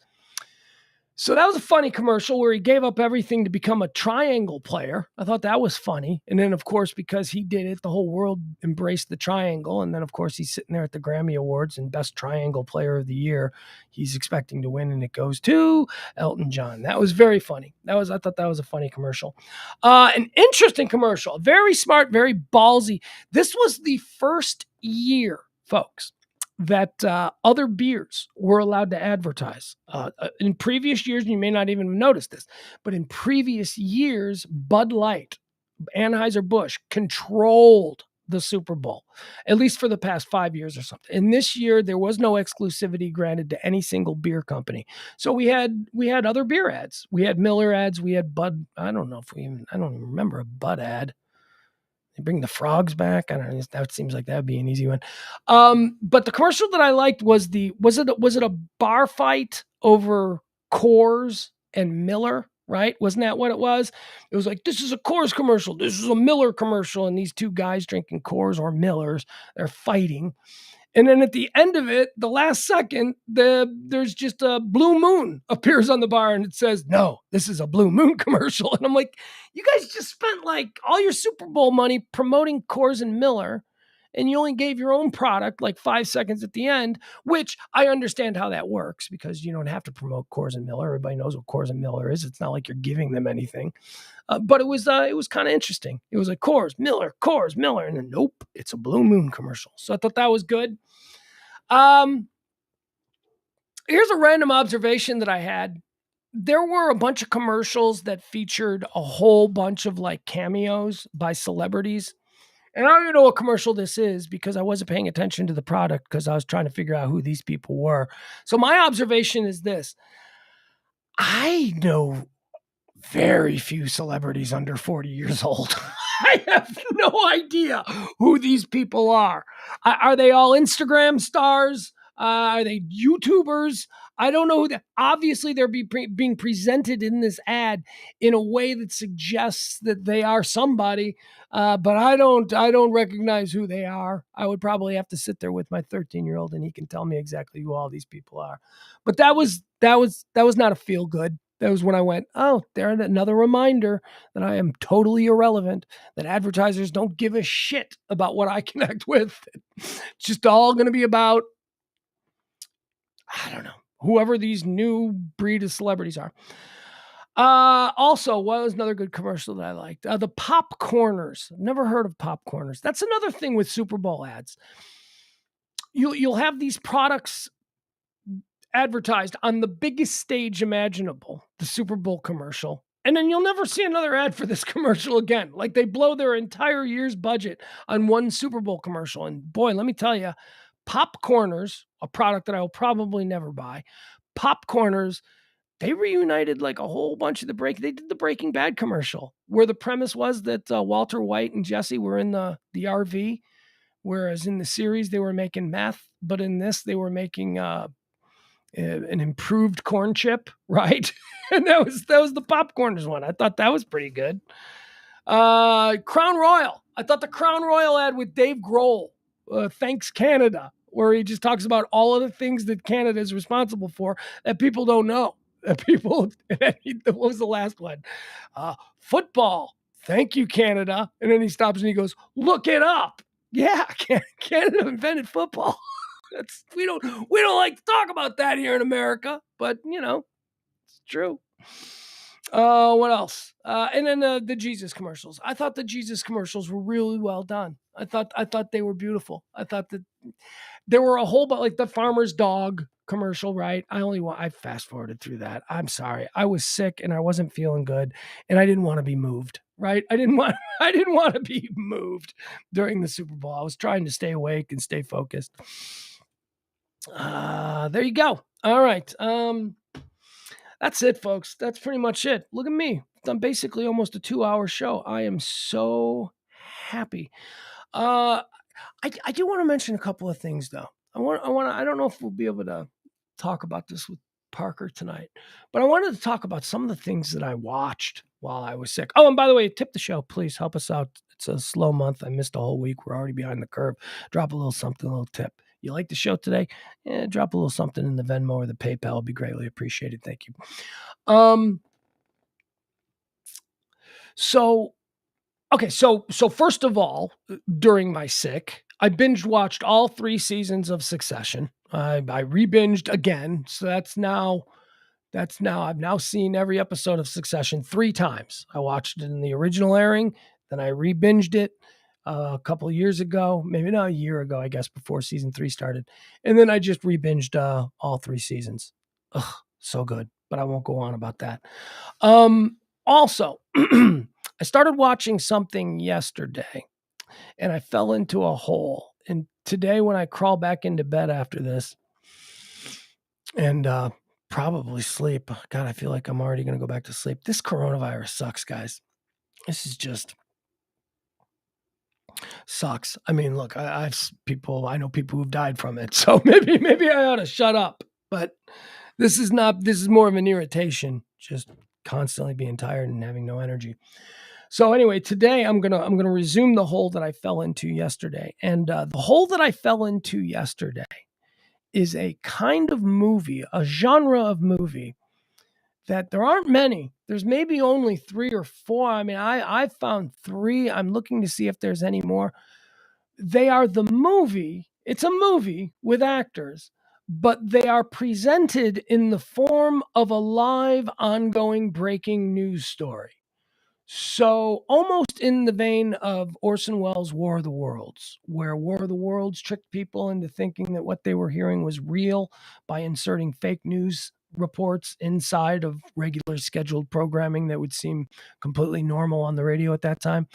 The first one, the first one that I started watching was one from 1994 called Without Warning. And by the way, these are all available on YouTube. So yesterday afternoon, while laying around and not being willing to watch 5 hours of Super Bowl pregame, I watched Without Warning, a 1994 film. Without Warning is a newscast. You're watching an entire newscast. It's but here's why I started watching Without Warning. Because it's about news coverage of these unidentified objects, these asteroids, these meteors that are hitting the Earth. And as the movie unfolds, we learn that they aren't meteors. It's just like how the news media reacts to it. Fantastic. So I watched that. That was great. It's on YouTube. You'll really get a kick out of it. And I won't spoil the ending, but the ending is, whoa, the ending is so cool. Anyway, I remember that from 1994.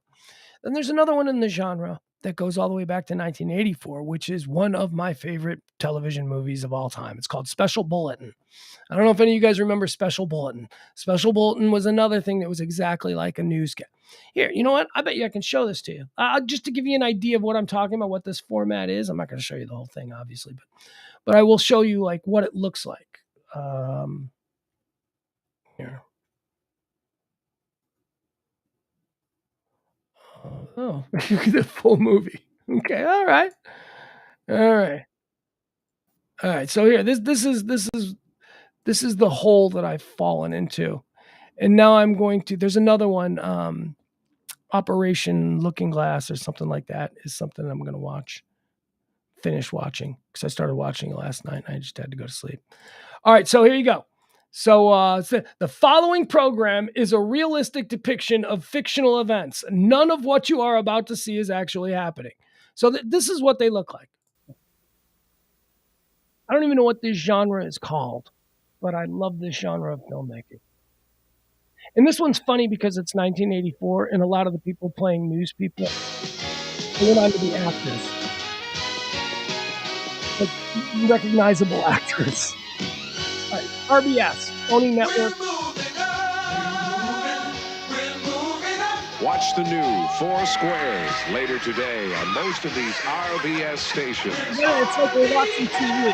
Normal Next, TV. betrayal and remembrance in the continuing saga of love and life in Morningside.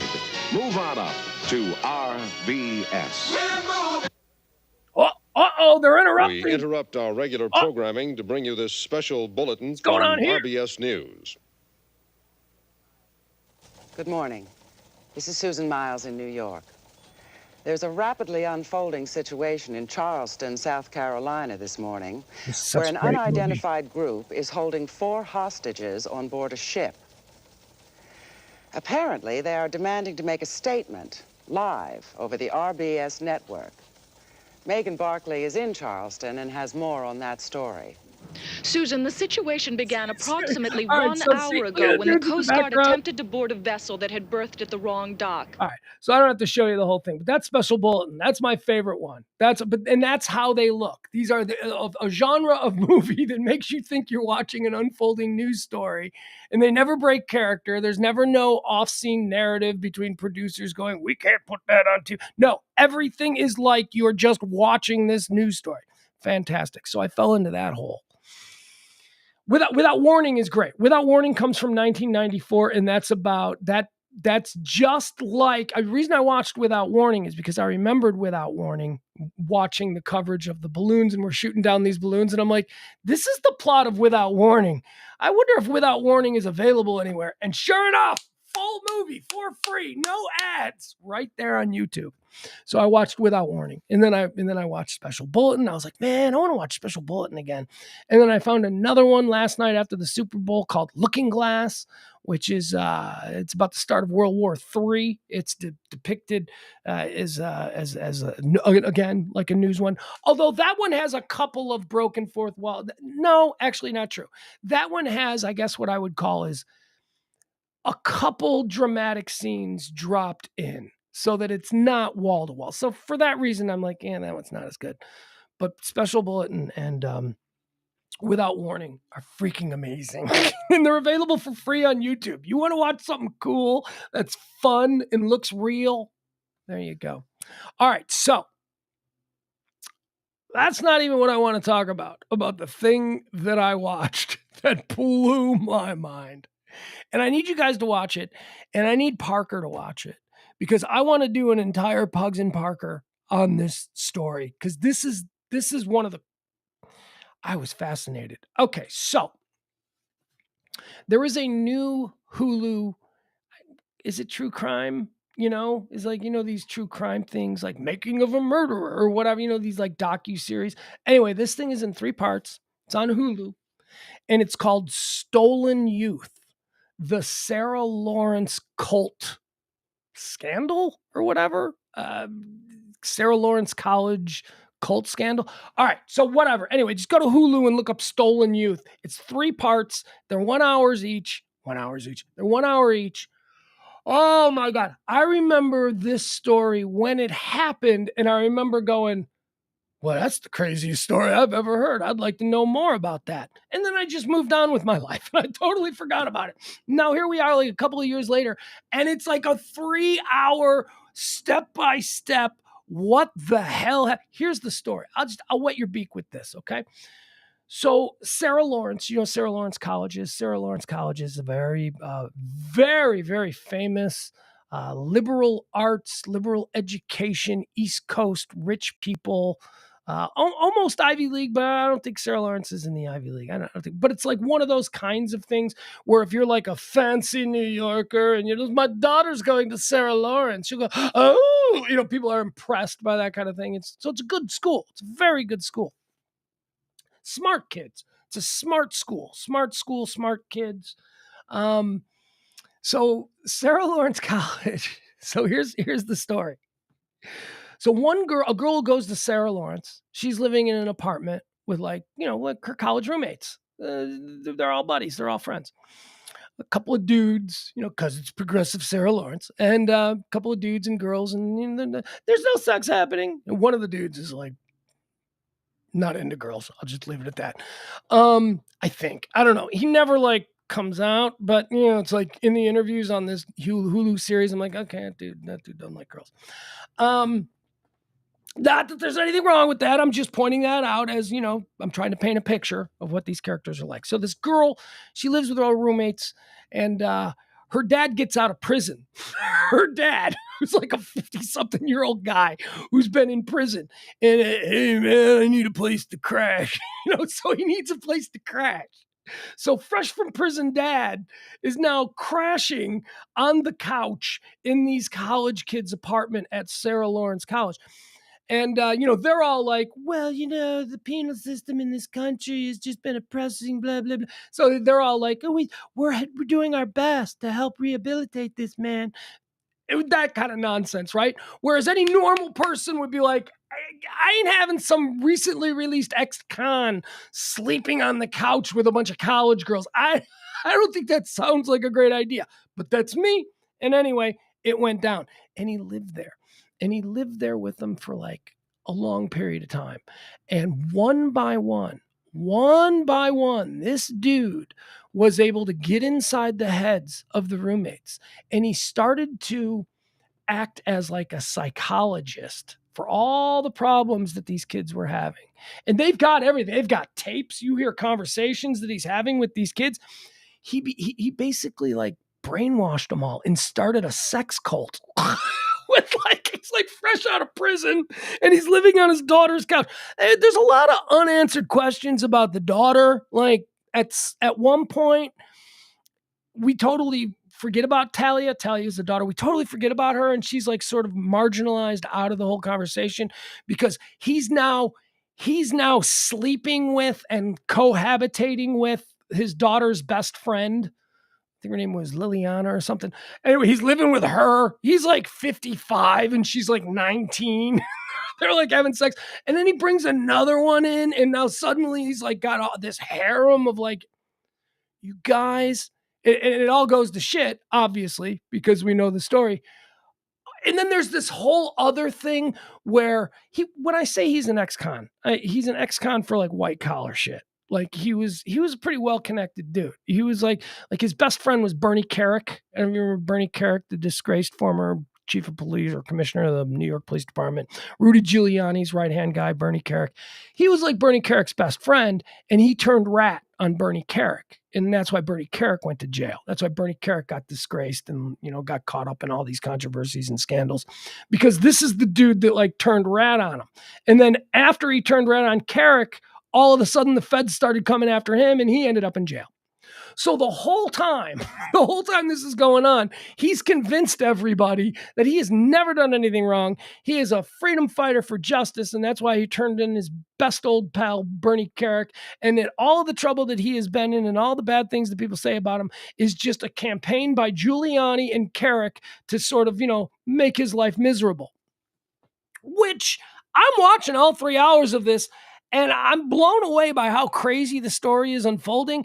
But then in the back of my mind, I'm like, yeah, but he really might be targeted by Giuliani and Kerik. This really might be. I don't know. Anyway, Stolen Youth. Sarah Lawrence. Here, I'll give you the exact name of it, just so because I'm not sure of the exact name. Stolen Youth. Yeah, okay. Stolen Youth inside the cult at Sarah Lawrence College. So that's what you're going to look for on Hulu. It is crazy good. It is so good. And so I need Parker to watch it because we got to talk about this guy. I got some hot takes on this guy. I got some hot takes that I'm not going to share here because I'd prefer to share them with Parker because oddly enough, that dude is so broken. I think he might agree with me. I think he might be like, yeah, I can see your point. Then they moved from Sarah Lawrence to some high rise in Manhattan, and they lived there for 5 years, but they weren't even renting the place. He just took it from another guy. It's just such a weird story.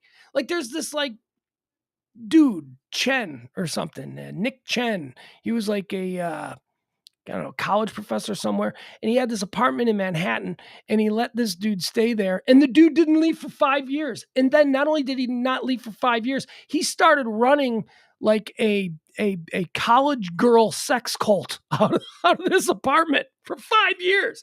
And the dude who was like paying the rent or owned the apartment, I guess you own the apartments in New York. The guy that owned the apartment's like, you got to get out. And he's like, yeah, I'm getting out. I'm not going anywhere. And he's like, oh, okay. And he just let him stay there for 5 years. I'm like, how do I get that gig? How do I find a place where they're just going to let me live for 5 years for free? Kind of got that now, don't you? Yeah, but this ain't a high rise in New York City with giant floor to ceiling windows. And they trashed the place too. It looked awful. Stolen Youth, Inside the Cult at Sarah Lawrence. And is it a Hulu series? I believe it is. It is. It is Hulu's. What's the real story behind Hulu's Stolen Youth documentary? You gotta see it. You gotta see it. It's fantastic. All right, guys. We're gonna call it a show. All right. I appreciate you being with me. What is Dorm Dad? Adam says. Well, yeah, I like the alliteration of Dorm Dad. I think that's a nice little. But they didn't live in the dorms. They didn't live in the dorms. They lived off campus in an apartment. But still. He says, "Is that what it's about?" I don't know. Lawrence Ray is his name. Just Google search Lawrence Ray. You'll see this guy. That's the other thing. How did this guy get these like college girls to fall in love with him? And they totally fell in love with him. Like he was like their god. And there's videos and there's recordings and there's all kind in the heat of all of this with him using these master manipulative techniques on these kids to get them to do whatever the hell he wanted them to do. You're listening to these audio tapes and I'm taking notes. I'm like, wow, this dude knows what he's doing. Holy cow, did he just get inside that girl's head? Oh my good. Crazy. Anyway, I got some hot takes on this guy, and I'm going to wait for Parker to watch this. Or maybe some of you can watch it. You guys let me know one at a time as you've seen Stolen Youth, Inside the Cult of Sarah Lawrence. It's fantastic. Oh boy. I am wiped out. I'm gonna go finish watching Looking Glass. I fell asleep last night. Looking Glass is another one of those genre ones. About like breaking news stories. I'm making no sense at this point. I apologize. I'm gonna have some buttered noodles. I bought a bunch of buttered egg noodles. Yeah, the only store that I went to is the Whole Foods at the end of the street down there. That's the only place that I've been. What am I going to get a bunch of like super fit trophy wives sick? I was good. I stayed away from people. I wore a mask. I busted my mask out because now at this point I am a carrier. I am a spreader. Oh God. Don't want to go back to the whole mask thing. I guess I'm going to have to go out in the next day or two because I'm going to have to pick up another one of these tests. I only had 2. I had one in reserve in case I ever felt like I was getting sick. And sure enough, boom, I popped hot. And then I went out a couple of days later and I bought another one. And that one popped hot. Hold on, I'm sorry. I'm trying to find this. Those things ain't cheap, man. Now I don't have any. Let's go get some discount coronavirus P-test. Tell me I'm pregnant. All right. I got nothing else to say. Tip the show if you can. That'd be much appreciated. I love you guys. We'll be back tonight at 9 o'clock, okay? 9 o'clock. 9 o'clock, we'll rally back here. I will probably have slept for about 5 hours by the time you see me next. I am feeling better, though. I mean, given how I was, like, Tuesday through Friday evening, yeah, I'm feeling great. The cough. How about the cough? That's, you know what? That's pretty great. The voice is still a little bit jacked up. That's okay. It's the energy. I can smell. I can taste. Yep, that's black coffee. So all of that came back. At this point, it really is just a lack of energy. It's just like it's an ever-present feeling of ennui that I've been dealing with, coupled with just actual exhaustion. But I'll be all right. I'll be back up and around. I want to get out. I'm hoping that I'm, according to my team of doctors who I've been consulting with, I should be clear of it as long as there's no fever and, I'm not developing any new symptoms. I should be clear of it. They said by today that I might piss piss gold instead of hot. But I'll wait till tomorrow. I want to be able to. I mean, because this is just a cold. I can just handle a cold. Hell, I live with allergies. You know, like every time the seasons change, I live with allergies, so I can do that. That's not a problem. But I am pretty confident in saying that it looks like I have defeated the coronavirus. It took me all the way to the end of its run to get to me. I was apparently last in line, but I got it, and so now I have that experience. I had the Rona. Doesn't make me special because a whole bunch of us have had it. Most of you people have had it. All right, I'll see you later. We'll see you tonight at 9 o'clock. Be well. Thank you.